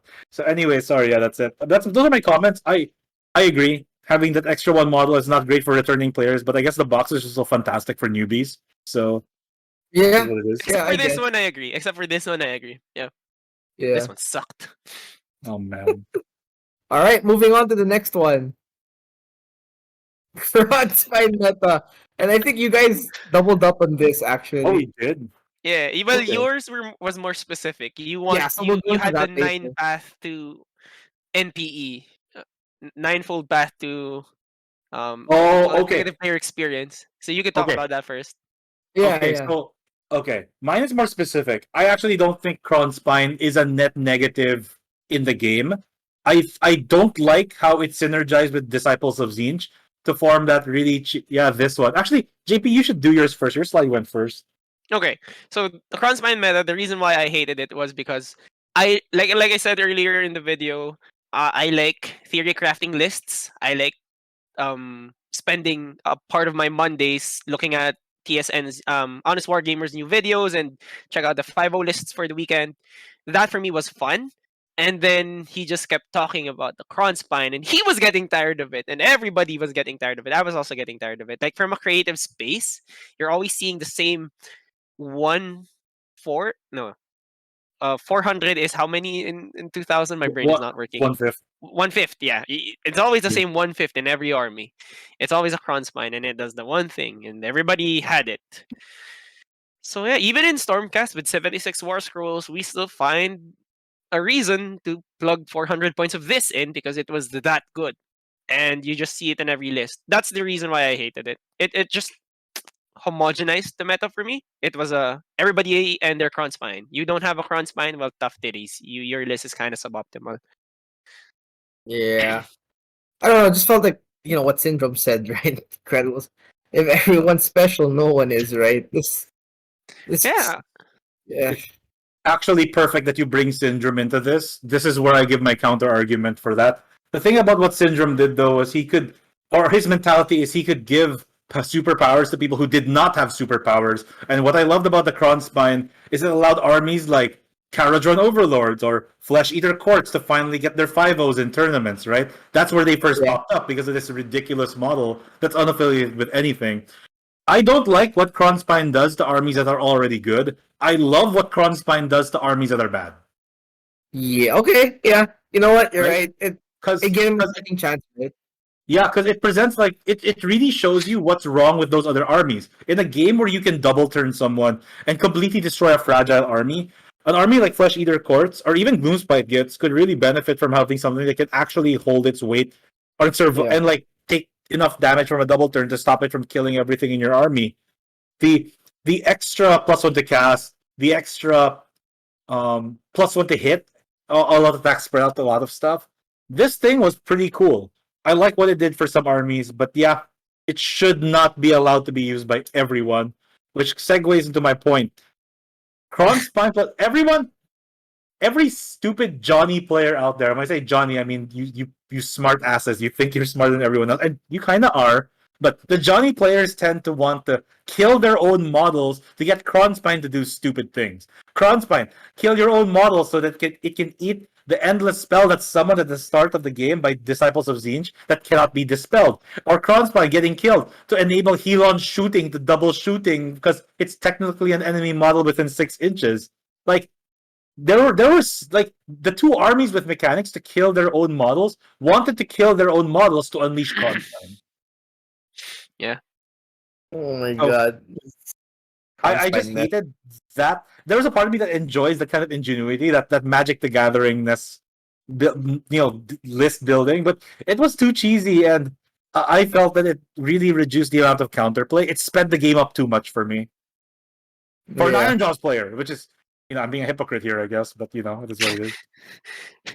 It is Well, my I thing. asked for Yeah, see, you. it came out. It came out too. You get 5 up ward saves. JP gets to be shooting. Speed is my thing, not you, Kronspine. No, you don't get to do that. You hold the Yeah. fort, but you don't do that. Although Kronspine is like, it's just really strong. I'm just so glad we don't see as much of it right now. The nerfs What? put it in a okay space. Like 600 is expensive for an anvil. I actually So think it should be 700 now. If you want to actually kill the Kronspine, just make it 700 points like No, Glut. no, but we don't um, want it dead. We don't want the model dead. We just don't want it. I actually might buy one. I might get one if I see there's a lot of Night Hunt players. I might shift into it. That's it. While counterplaying? Oh. Yeah. Having something to counterplay against an army that counters me is not bad. A recent 5-0 in Iron Jaws was a Bloodtooth army with a Kronspine. Wait. How does this help you against Night Hunt? This is It educational. stops retreating. You can't retreat. Oh. So if they Okay, double okay. turn me, so if they get the double turn on me, they can't retreat and charge and recycle it. Plus, they're stuck with Oh a my Kronspine. God, that So that's my kills only Night real Hunt counterplay in so terms of hard. list building. Okay, That that's kills them fair. so hard. You know, that's actually worse than Glotkin's ability. I debatable, but this is not the place to debate it. Because Glotkin technically can only charge 1 to 2 things, right? But Kronspine just denies retreats around him, just everywhere Um, around him. Kronspine's good at attacking things, but it's not very good at like dueling. Yeah, I feel like if it goes up against something that's just as resilient, it doesn't really hold its own very well. Like I know that Blight Kings can totally wreck this thing. oh yeah, no, I held off the Kronspine with the Lord of Affliction alone. Yeah, That's this thing hilarious. cannot reliably all out defense. So a decent and respectable amount of volume of attacks can totally just wreck this thing over Yeah. 2 turns. The reason why I wasn't too scared of the Kronspine was, aside from 5 of ward saves, I guess, was I could send things in waves, and if I just dealt enough damage and he rolled bad enough, then he'd eventually die, right? I guess. Whoever plays the Kronspine will feel the pressure of having to look for an end spell to eat or to kill a monster once it goes down a level on turn 1. So I'd throw my strongest unit at it turn 1, bring it down to level 1, and then he'd have to fight me at his worst level, and then but no matter, despite even if he kills whatever hurt him, he's not gonna gain a level from that, right? So tough I cookie. guess. Yeah, no, that's true. It's exactly Yeah. why This is exactly why I think shooting armies should shoot the Kronspine turn 1, bring him down to level 1. He moves up, can't even charge in turn 1, right? And then he's pressured. If round 2 the shooting army gets a second turn, then the Kronspine's dead. It's just as good as dead already. I got murdered by a Kronspine DOT combo in my last RTT, which was my only X1 not brought by you. So, Yeah. uh, I threw protectors at this thing, and even protectors break to this thing when, it can With high recharge enough every branding. other.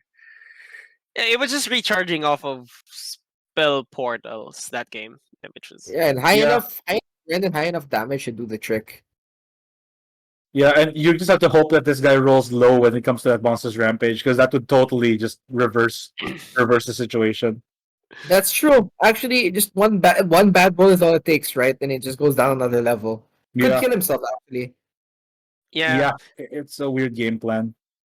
But Yeah. like, imagine waiting for it to, fail a 5 with a +1 on 2d6. 2d6 +1 and you fail a 5. It's so hard. Oh, he gets +1 to eating an endless spell. Well, Dispelling. Plus level. it's added to his level. So if it starts at 2, it gets a +2. If he's level 3, he gets a +3. Oh god, that's obnoxious. Yeah. Yeah, but we don't see a lot of Alright. endless. Well, actually, no. Another reason this thing was so big was there were a lot of endless spells last season, because although endless spells got buffed. And Yeah, all of that's them. great. I'm surprised we don't have. I'm not sure, but I don't think we have the purple sun here in the discussion. Things we hated. I liked it. I like Purple Sun. Before it got nerfed, I hated it, but I think it served a good purpose to counter certain monster builds. Oh look, purple sun that counters everything. D6 +6 mortals though. That's still almost killing a Counters Maw Crusher. I everything love it. except for Night Hunt, which is absolute garbage. Yeah, I remember this one. Sorry, I remember this one short skit where Robin was telling Batman, "Wow, Batman, we're using fire to kill Martian Manhunter, his weakness." And then like Batman's like, "Of course it is. It's fired, Robin. It kills everything." So that's the Purple Sun in my mind. Like it kills everything. That was fun Uh, actually. Okay, fair enough. yeah. All right, that's it, I guess. For our we Yeah. talked about the Kronspine more than Honest Wargamer already. Let's. Let's move on. Yeah, Oh, I put this here. I think that because this is racist, this is yours, right? This is me. It's like charged toward a very specific type of people. Is this yours, Nico? Everyone knows I'm not racist, but No, you're not. But this is hilarious. I absolutely hate Sons of Behemoth. The Hi. whole concept of I don't know. I don't want to go. My head hurts already just from talking about Kronspine already. But because Sons of Behemoth coming out, I was so excited because I love the idea of every army could just take a mercenary Gargant, right? It's Yeah. so cool. You can customize your own Gargant. Look, it's a Chaos Gargant, an Nurgle Gargant, Yeah. a Slanesh Gargant, which is actually terrifying. Come to think of it, Yeah. God. But them having their own army back then, it just felt so counter. I don't know what's the proper term. Anti-fun. Look, I count as 30 models. I sit on the objective. I win, right? Yeah. And I didn't care about how hard they hit. I didn't care if I died, right? I just I just want the fact that I still had the chance taking an objective from it. But there was absolutely no chance when two things just sat on the objective. The game's done. There's no way you're winning that, right? So yeah, short and sweet. I absolutely hated them. You guys go talk about it because my head hurts right now. JP, you want to talk about it? Uh, the Suns being the when we were trying to understand the meta for the first time before, and this was like the premier DPS check, and I had the DPS to deal with it as the new Stormcast book with had like move after translocation and TBV with reinforced units. It wasn't much of an issue for me when they were Yeah, back you guys had in the our damage heyday. to deal with this thing. So I actually don't have any comments on Suns. I don't have too much of a comment for this Um, army. There were some armies that could deal with it, but the fact that you have to be that army just to deal with it is kind of eh. This was killing Lumineth players, and I was Yes. so happy. They Yeah. were Well, they were the predators for the Lumineth players, and I was grateful that they were in the this meta. actually depresses me a little bit. Like, oh, I know it kills the army that I hate, but it's also an army I hate. So let them fight. Let let them them fight. fight. I guess. Let them fight. I, on the other hand, love Sons of Behemoth. Of If I course you wasn't do. playing Iron Jaws, if Blades of Corn didn't get the buff that they got, I probably would be open to playing Sons of Behemoth as a main army. It's so much fun. It's so relaxing. You could name. Every time I play them on TTS or whatever. I just name them after my friends. Whoever comes to mind, like, all right, JP McCracken over here, and this is Nico Gatebreaker. Like they're gonna move forward. Oh damn it, Nico, you died. Damn it. Like it's just so much fun to play them. But they're such a chill army.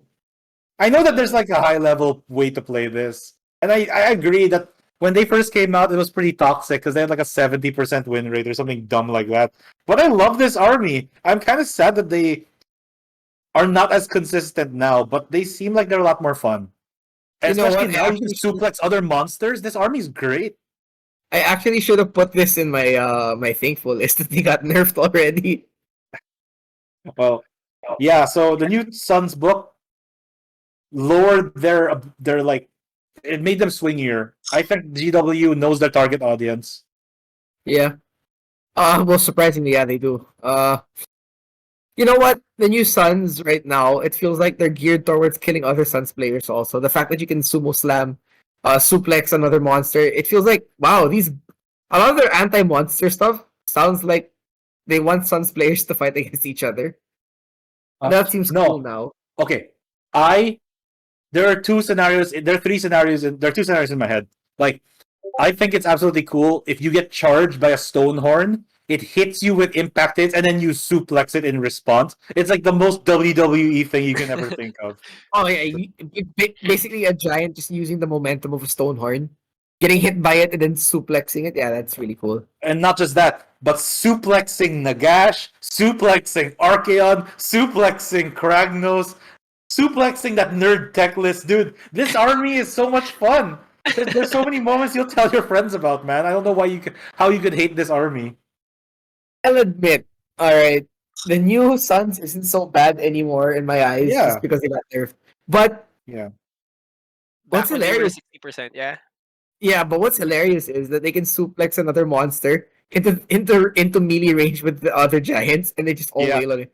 So one guy suplexes Nagash into range. The other guy next to him grapples Nagash for what does it do? Fight You last. grapple him, he fights Fight last. last. Yeah, Uh-uh. for Yeah. that. And the other one, Titanic Bro. duels him. Yeah. No, 100%, man. I feel like this has so much personality in it now. And I don't know, I always liked it. It was always my go-to army if I felt lazy, I just wanted a quick cheat, a low effort game on my part. It's not low effort if you want to play it at a high level, but when I'm Yeah. lazy and I just want to roll dice, like this is what I use. Yeah. Well, I just hated the fact that it's a DPS check army. What the what are you playing? DPS check army. Exactly. What are you playing?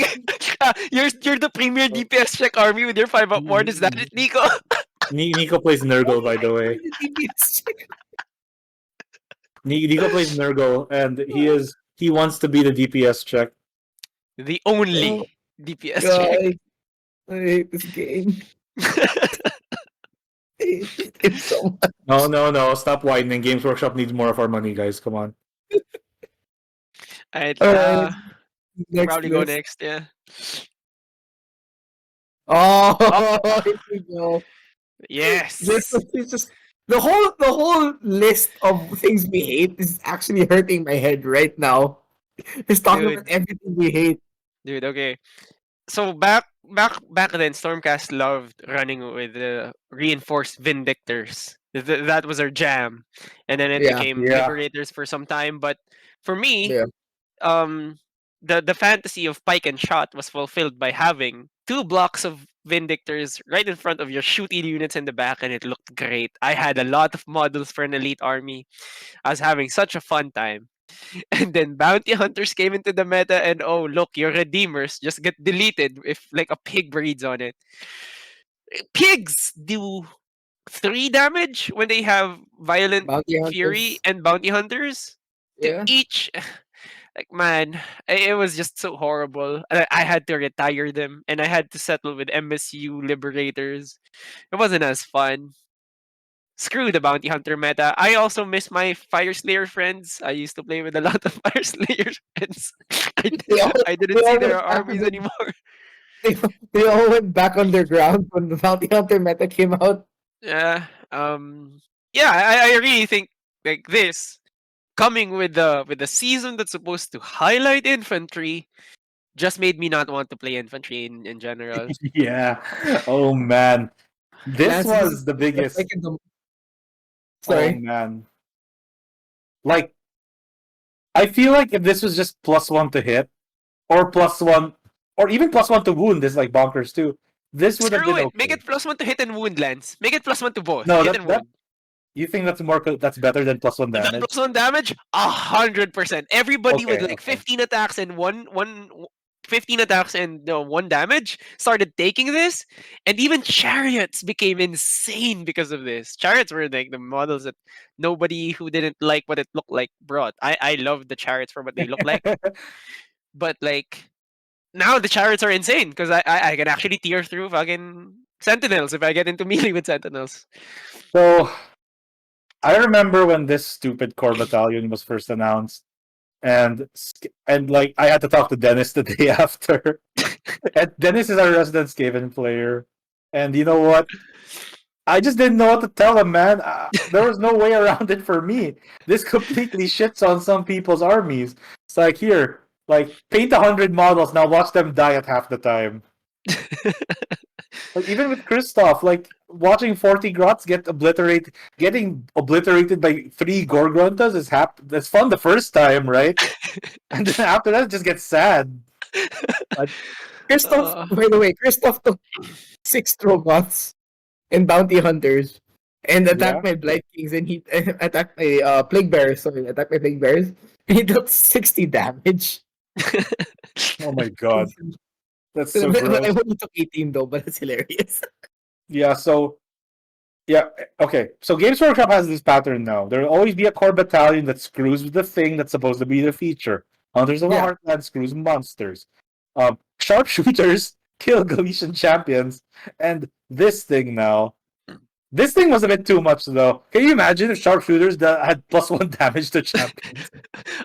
You know what I was thinking? You know what? If sharpshooters at the very least ignored Look out, Lookout sir. Sir, Yeah. I would be so down for that battalion. But it just ignores Key to Victory, which is the new mechanic. So No, if sharpshooters dealt 2 damage to Galician champions, I think Galician champions would be okay, but they'd be incentivized more to stick close to their battle line since they can't be shot in the first place. no, you bring sharpshooter so you can beat that rule and say, haha, I can shoot you. Exactly. But if sharpshooters, like instead of ignoring the body guard rule, it was Ah, you do double damage, then I think that would have been better, I guess. No, Because it would have been useless. I mean, then you'd have to wait for the opportunity to actually shoot the champion, right? But yeah, I guess. Yeah. 5 solid shots from any normal unit will kill them. It's hilarious. You know what's funny? If you did it like that, it screws Sentinels even more because they don't deal damage. They just do power of Hish stuff. But and you they don't get just do the one Cruel mortal. Boys. Oh man, my poison does 4 damage per shot against champions, guys. Yep, Champions no, One are that so would be good. insane. one crossbow boy, one crossbow bolt boy can actually just kill a Grecian Kill champion. a champion. Yeah, now Dude, that Just is the fantasy sharpshooter. just split your shots, right? that's super dumb. It's absolutely super dumb. Oh my god! But yeah, I don't think we don't have to linger too long on this because we kind of went through this every time we talked about the seasons, right? This Bounty is Hunters suck. Games Workshop fixed it. Thank God, right? this is the deadest dead horse. I feel like this is the one thing that could unite the entire AOS community. People don't like Bounty Hunter. Yeah, Yeah, it unless just you're the killed. It just straight up killed armies, and I that's had so sad. much fun using it though. oh, Yeah, I'm you sure. did. Yeah, I'm sure unfortunately you I did. had to. I didn't have to, I'm just a jerk, I guess. So yeah. All right, let's move on to the next list. What else do we hate? Oh yeah. Oh, Lance So hates. no, I don't hate women, Nico. I just didn't like Daughters of Cain. For people who don't know, this is our banter, okay? Like, Daughters of Cain's battle tome was when it first came out. I was suddenly scared of the direction that Games Workshop would take. I love Nighthunt's tome, but then they come up with this thing with easy to do battle tactics that gave you extra points for doing the easy to do battle tactics, and they even kept the fighting in the hero phase ability of Morathi, which can be done every single turn. Like she says 660 points for a Kronspine and the fight on hero phase like combo. And shoot. Sorry, Yeah. let's just add here. And shoot. Fight or shoot. Fight or shoot. Yeah, But yeah. fight or shoot, Fight- sorry, yeah. And then there's fight upon death. There's 2+ mortal wounds in combat. The only thing that really stops this thing from straight up winning every game is that it's a fragile army and it has I guess it gets countered by anything that does like split damage. But then even then they have that 4+ rally with orator and stuff.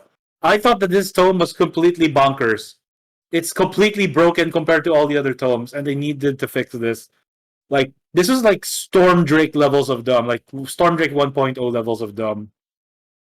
And Yeah. while I like the glow up that Nighthaunt and Sylvaneth had, this thing retained a lot of mechanics that I felt were okay for second edition, but for third edition they were a bit much. And there's nothing that makes you feel a bit more resentment to fighting a battle tome than one that has battle tactics that gave you extra points and were easy to pull off. Like we don't have any toxic Daughters of Cain players in the Philippines, but I can imagine like abroad, man, dude, like if you see a lot of these, scary. It's kind of nuts to think about fighting these things. Uh, I'm happy that it's been changed in the new GHP. At the very Yeah. least, with the leaks and stuff, there's those extra pointages have been actually no, the FAQs came out and those have been FAQ'd, and I'm Yeah. I'm so happy for those FAQs because it was my one gripe with this battle tome too. Actually, this was the tome that can do the thing that I can do once per battle, but it can keep doing it every turn. And then I also got nerfs that I can't do it reinforced, which is shooting in the hero phase. But That makes And no then Yeah. sense. That makes no sense. I thought they were getting rid of that mechanic and then they let them keep it, even though they had their. I don't know. What's Games Workshop's deal with keeping elves in the sun, like the spotlight, for so long? Really irks me the most. Nico, I we don't know hate your elves. backstory why you don't like elves. I don't like elves. I know. I mean, I'm not racist. I just Games Workshop, please stop the patterns. I don't like this specific species. I'm not racist, Games Workshop. No one mentioned anything about that, Nico. Yeah, completely. Yeah, this is his trigger, guys. He's completely unprompted. Like, I don't like elves. All right, all right. Here's just so everyone understands why I hate elves. Because when I was a kid, I Oh, loved here Lord of we the go. Rings. I wanted to cosplay as Legolas. I told my dad, "Hey, Dad, I want to cosplay as Legolas." Told me straight No. up. My dad told me straight up. But there are no fat elves. I'm so sorry. Oh no, no, no, wait. No, no, wait. No, stop. Uh, What All right, was all right, all right. Okay, and because of that, you hate elves. You hate all elves now. no, no. Yes, Is that your villain origin story? it's my villain origin story. Yes. Okay. Dude, the whole Nurgle's book, it's just straight up a wizard, a Nurgle sorcerer killing Lumineth Realm Lord Elf on the cover. Yeah. This army resonates with me. No, I get that, but I don't know, man. I don't hate them because they're elves. Most of them are even snake ladies. I hate them because of the reasons I already said. Also, Morathi is 700 points now. Thank fucking god. I No, only hated it because they could do my hero face shooting every turn, as opposed to my once per battle shooting. I double reinforced the ghost snakes, and now I can fire twice. Oh. And Morathi was too cheap for what she did back in the Morathi day. was basically a Kronspine incarnate before it was cool. Yeah, That's and true. Yeah. what's actually really scary also, was her spellcasting. Well, it still is scary right now, but you know what? Looking back, it's not too bad since Morathi doesn't have any ways to get +1 to castings, right? It's Yeah. always the prayers, the reroll to prayers, I guess. Yeah, Yeah. I thought spellcasting wasn't what I was afraid of. It's really strong but inconsistent. So if she plays against like Seraphon or Lumineth, I think she'll get rolled. Her spellcasting will get rolled over. Basically, like casting a purple sun, right? It's a casting of 8, then you get Eights, +1 to eights and damage. sevens. Yeah. Yeah. Yeah. You had to roll insane to get her spells off because their casting values are insanely high this tome. I Yeah. guess they went for it. This is where chronomatic cogs comes in handy, I guess. Yeah, if you could find a space for it, I guess, because it got like their book is kind 70 of expensive points. right now. Yeah, No, but their very book is expensive, man. Like the snake ladies are expensive. yeah. Well, rightfully so, right? I mean, 2 up Oh, mortal wounds? What the hell, right? yeah, fighting in the hero phase and Maybe 3 ups, right? But no, they had to be 2 ups. Oh, that's 10 mortal wounds already. Immediately after they fight. Made no sense. you have again. What do you call that thing that you have? Yeah, Relentless hunt. yeah. But here's the thing. Relentless attackers, you have to it's per model within 3 inches of the unit, right? And it's at the end of combat, at the end of the combat phase. They Ah, get to tag you with one model in that unit. Let's say one guy gets to fight you. All 10 of them get to roll the 2 ups against you. okay, There's that's no fair. range. Yeah. And it's immediately after they fight, not at the end of combat. So you Yeah. don't have time to even clap back. It's very uninteractive. Is that the right word? Yeah. You can't interact with it much, right? Fair enough. Evocators have the same ability, but we get it on a 4 up. After 4 we up. fight, we roll 4 ups, and then if we get 4 ups, we do mortals. I How like much? getting shot twice, 4 times by the same unit. After getting double turned, it's fantastic. Nothing's more fun than that, guys. Yeah. Yeah. Bounty hunters kind of tamed them down because if you noticed, everything that they would bring into those lists would be Galician veterans. So we'll see And without also, bounty hunters but they also how they brought do. bounty hunters too, which is hilarious. Yeah, well, Oh, No, I they think they mostly usually went brought bad Bat Red. reg. Yeah, they mostly went bad reg. oh, okay. Okay. Yeah, because they want you to be in range of their double turn shooting. That's true. Oh my But god. yeah, this is Yeah. exactly why we all hate Daughters of Cain. Yep. Haha, we did put this here. Okay. I did put it here. I hated Purple Sun just because I just got Glotkin and I could never use him because everyone thought it'd be pretty funny to bring a Purple Sun. Yeah, I remember when we had what do you call that? Endless spell draft. I've never even built it, but I wanted it because the first time I got to borrow one was from Dennis, and the power of just I'm gonna roll a die. Oh, it's not a one. You're fine. I'm gonna do it again next round. Oh, it's not a one. You're fine. This is just where making people sweat this is was where was was so erectile fun. dysfunction comes in handy, right? You're And what? rolling one. Yeah. You're erectile dysfunction. You're Yep. yeah, just roll one over and over Yep. again. Yep. I should probably start shouting translocate when I roll for purple sun next time. Oh, wait, you haven't built it yet, right? You haven't even painted it yet. No, I haven't. But you guys are Can gonna let me play with the purple model. It's already purple. It's fine. can I have it? Can I buy it off you? No. What a buy. I You can actually always want one. borrow it. You can always borrow it. I know, but it's not mine. Yeah, you can also paint it too if you want, Nico. I what I want to do with the purple sun though is I want to snip off the rays, the Mhm. rays of it, smoothen it out, and then put a one of those translucent eye necklaces that you put on eyes, and then mold it and to make it look like a Nurgle eye. So it's like the eye of Nurgle that whatever it looks at decays, right? Ah, shit. That's Minus so one cool. saves. Yeah, That's right. pretty The cool. concept. I think Purple Sun is really good at two things. It's really good at elevating like Caradron overlords, I think mostly, and alienating your friends. Like I remember seeing a TikTok, I think, or a YouTube or a Facebook short of an Iron Jaws player lifting two Maw Crushers because of one Purple Sun turn. And I thought to myself, that's right, Lance. You're gonna be playing in the tournament, and that's gonna happen to you, and you're gonna smile because sportsmanship is a thing. But then, But you mean we but don't score sponsorship anymore? We can do whatever we want. well, yeah, that was in one tournament, but who knows? It might come back. For They people should. abroad, like who don't know about that, sportsmanship isn't always like a category of scoring in a lot of our local scene. And we're still trying to get it right. But either I, way, Purple Sun was. I think the new incarnation of Purple Sun is good. It's 90 points now. It still does an ass load of damage, and yeah, I think it's cool. I think I like it. I like it now. I didn't like it before. I can survive it now because I have ward saves, right? And it's not insta kill. Absolutely back then, my whole fear was just watching Godkin just evaporate. That's 700 Yeah, points down the drain. yeah. I like Kragnos because he ignored this thing on 3D6. It was awesome.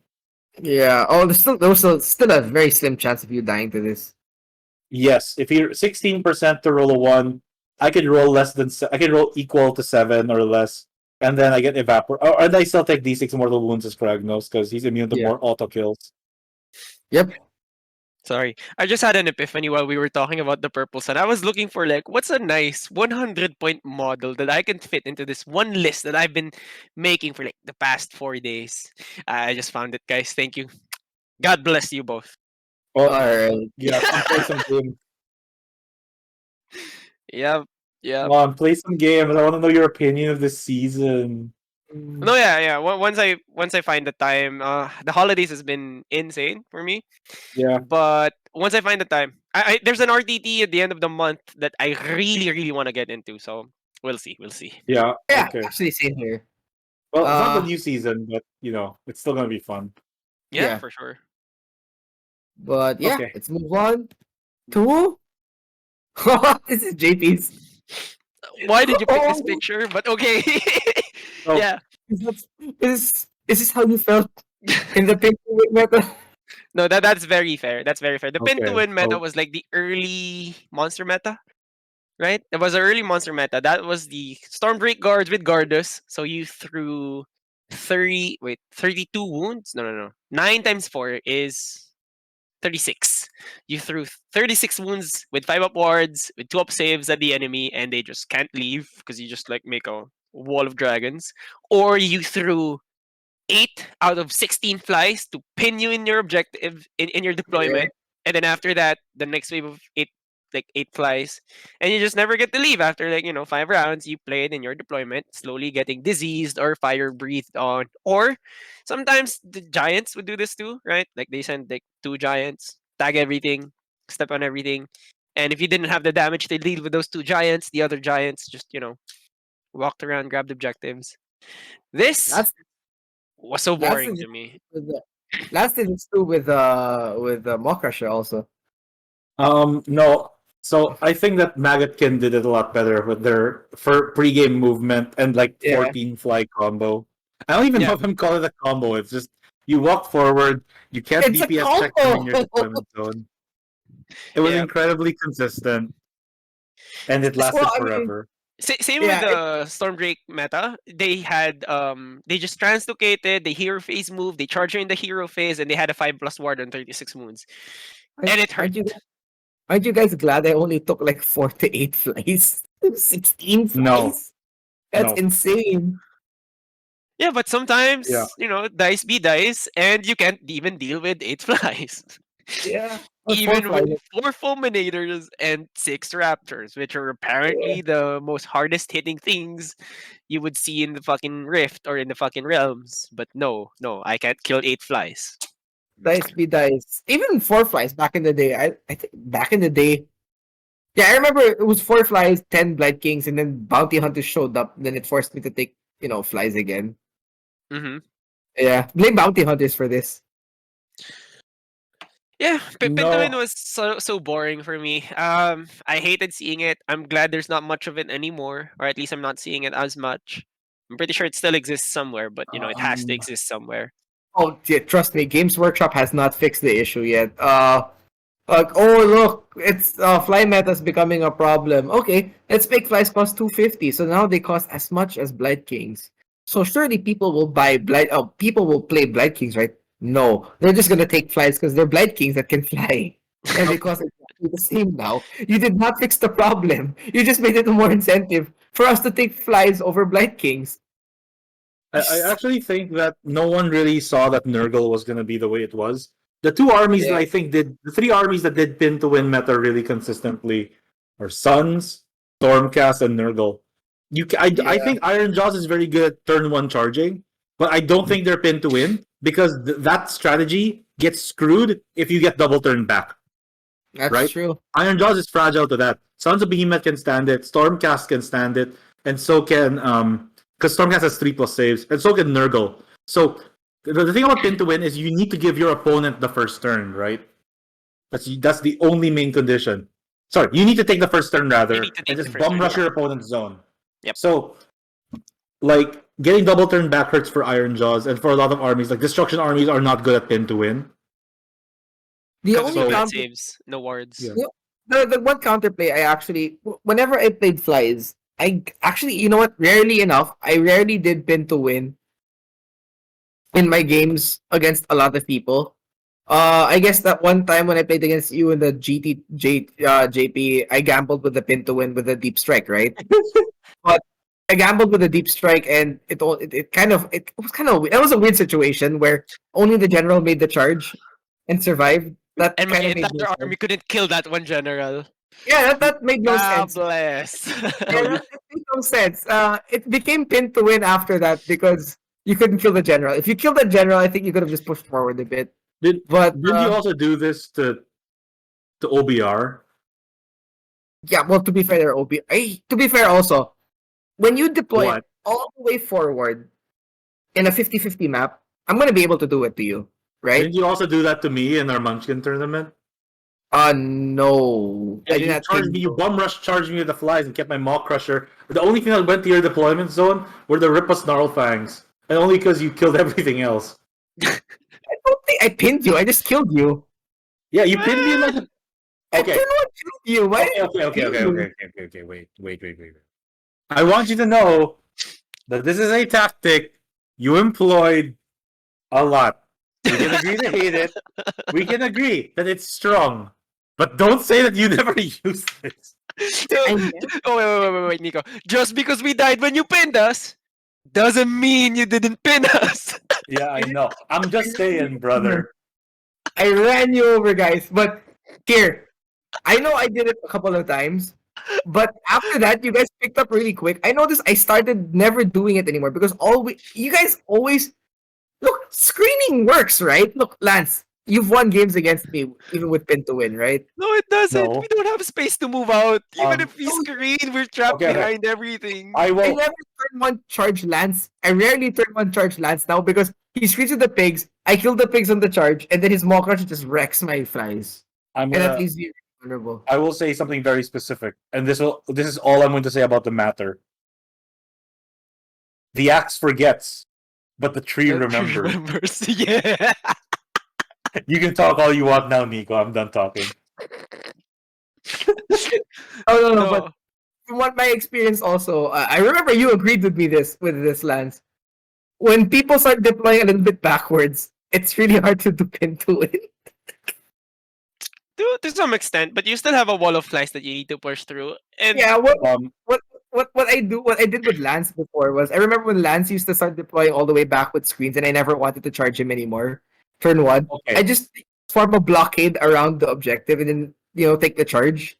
I get what you're saying, but if I deploy really far in the back, you know what else happens? You still determine who gets first turn, and you take the objectives, and I can't fight you in the center. Well, that's Because not pin to win now, is it? loads of damage on top of being impossible to kill confirm. But yeah, pin to win on top of like DPS check armies, it was kind of insane. You save stack or you have wards and you had a shit ton of wounds. This was so boring to play against. I guess we can move I on don't from know, this. guys. Maybe you guys should roll better, I guess. Maybe we I should. don't know. Hey, It's not my fault. You guys can't seem to pass the DPS check. hey, guys! Look at I should get an award. We all kept a straight. I kept a straight face through this entire part, and we're all pretending we don't know where this picture is from. So yeah, let's move on. I guess. Moving on Yeah. to Stormcast versus Iron Jaws matchup. So so clearly Nico made this PowerPoint because I hate everything about this picture. This is my topic though. So I remember when 3.0 first came out, and we were JP and I were playing some matches, just practice games early in the year, and I realized one thing. I would take Bat Reg, and he would take Bat Reg, and the person who would win is the person who'd get the deploy first. It's like Okay. it's really annoying because we normally play games where, oh wow, I'm gonna swing really wide, and you're gonna swing really wide, and there's no strategy anymore. Is can my Maw Crusher kill your long strikes, or will your long strikes kill my general before I can wah? Because if he Wow, gets the this first sounds a turn, lot like he pin gets to the win meta right now. what? What? This sounds a lot like pin to win meta right now. Battle No, Reg? that's to win meta. It's literally just killing the other person. Because Who he can can shoot teleport. with We their can both teleport, Yeah. so we don't get pinned in the same way we get pinned in if you charge in. Okay, like so. I didn't like my games with JP at first, not because of like JP or anything, but because it devolved into I won turn two prio, GG. It Yeah. was always like that, except that one game we had in an RTT where I won turn two prio and JP clawed his way up. I feel like the last year JP had like 3 games where he clawed that I remember. He probably has more where he clawed his way back from the jaws of defeat and just proved that he deserved that fucking trophy. Yeah. I remember both of them were in the GT. Shout out to And both one in an RTT. Sean and Sean and Zami. Those games Yeah. are intense. Like That Yeah. Zami game was really fun to watch. You actually got rid of my hardest matchups that game. yeah, and the Sean matchup was also insane because ogres in melee, ogres in range, and he was doing it before the glow up, before the ogre battle tome glow up, where you could bring 3 iron blasters. But this man didn't care. He Yeah. brought 2, and he was out shooting me. He was out meleeing me. It was insane. Yeah. The man Yeah. is the most destruction player I've ever seen. He's a cool guy. But Yeah. off that tangent, back to this one. Yeah. It was just a matter of we both had big bazookas because that's what our tomes were meant to be. Stormcast Yeah. was meant to be, I have good war scrolls and our good war scrolls deal good damage. And then he had Iron Jaws, which was I rush you and I do good damage. It was just okay. I win this die roll, I do my damage. Oh, you can't do your damage anymore because you're dead. Broke both your legs. I guess you can't continue anymore. Oh, I just No. shut off everything that deals damage in your army. I guess your priests are gonna run at me, and it worked both ways, right? Like if I shoot him, it's just war chanters. If he shoots me, I, it's just relictors. I really hated that you would always take the first turn because I didn't always take Bat Reg because I had two Maw Crushers, and you'd be like, "I'm gonna shoot one of your Maw Crushers this turn, but I'm gonna use a battle tactic that doesn't telegraph which, and I would have to finest hour one of them, and you would kill the other one, and all I'd be left with one Maw Crusher that has Without, already spent his finest hour. It, yeah. it was just one of those things where like, wow, counterplay so satisfying. Wow. So yeah, I didn't like this matchup very much. Actually, Wow. same. Whenever I play against Iron Jaws in a tournament, because practice games, it's fine. If I lose because of a die roll in a practice game, it's fine. I don't feel too salty. If Yeah. if we go into a tournament and I deploy as practiced as I deploy, and it doesn't matter because it's Iron Jaws and Yeah. Stormcast defends. Stormcast defends really well. Like I have nothing to say about the defensive nature of Stormcast. They defend really well. But when the fucking army comes at you with rent free entire army, bruh, Yeah. bruh. Like, and that's why I was fine losing to you in the RTT because you really clawed your way back and you really outplayed me, so I was okay. But if you only like click to delete me in that game, then I would have been like, yeah, I guess this is the game I've invested countless hours into learning. This Oh, matchup was so much of our year too, Lance. yeah, this matchup was so much Hey, of a yeah, year. see, at least with me, you get to fight me. You get to try and claw your way to victory. This, you get shot to shit.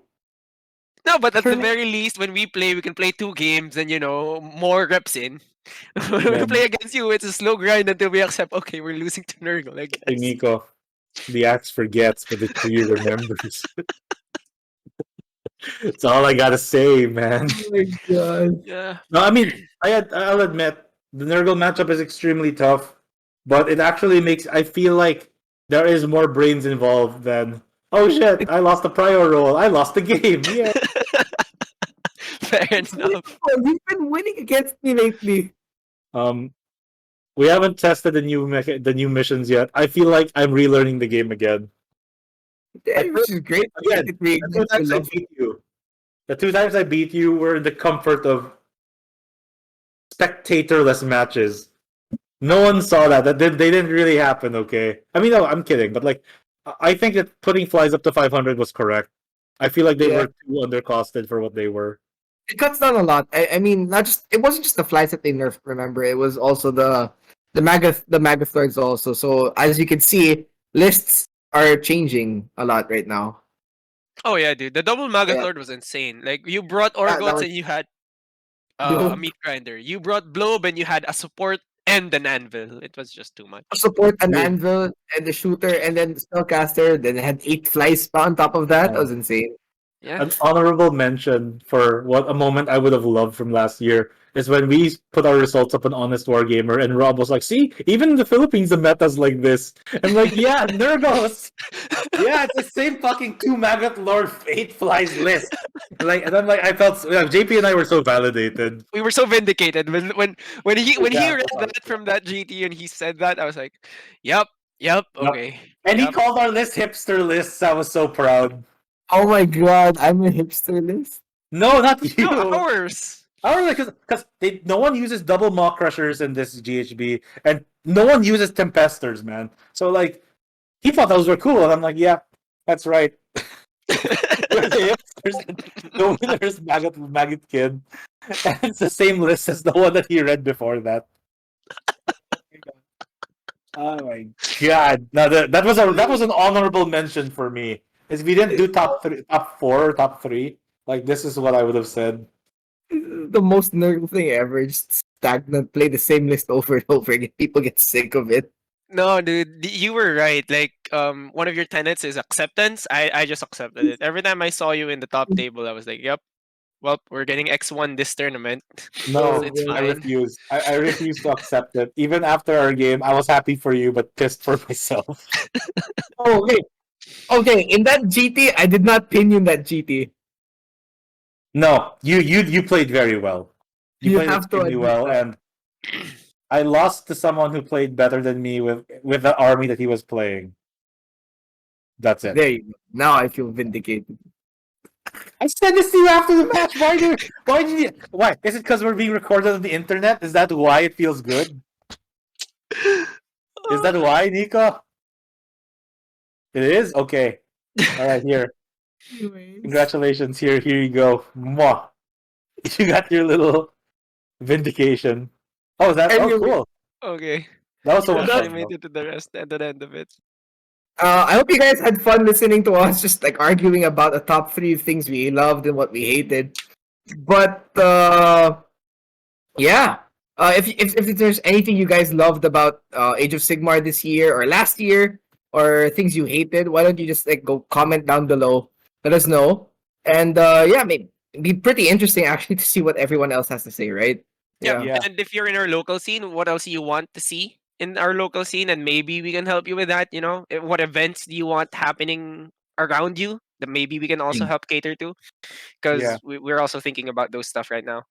Yeah, Exactly. we're in our weird phase of doing tier lists and lists right now. So if you guys think of any kind of content that you'd like to see, other kind of videos, then sound off in the comments, and we'd love to give it a shot. Yeah. So yeah, click like and subscribe, and thanks for listening, guys.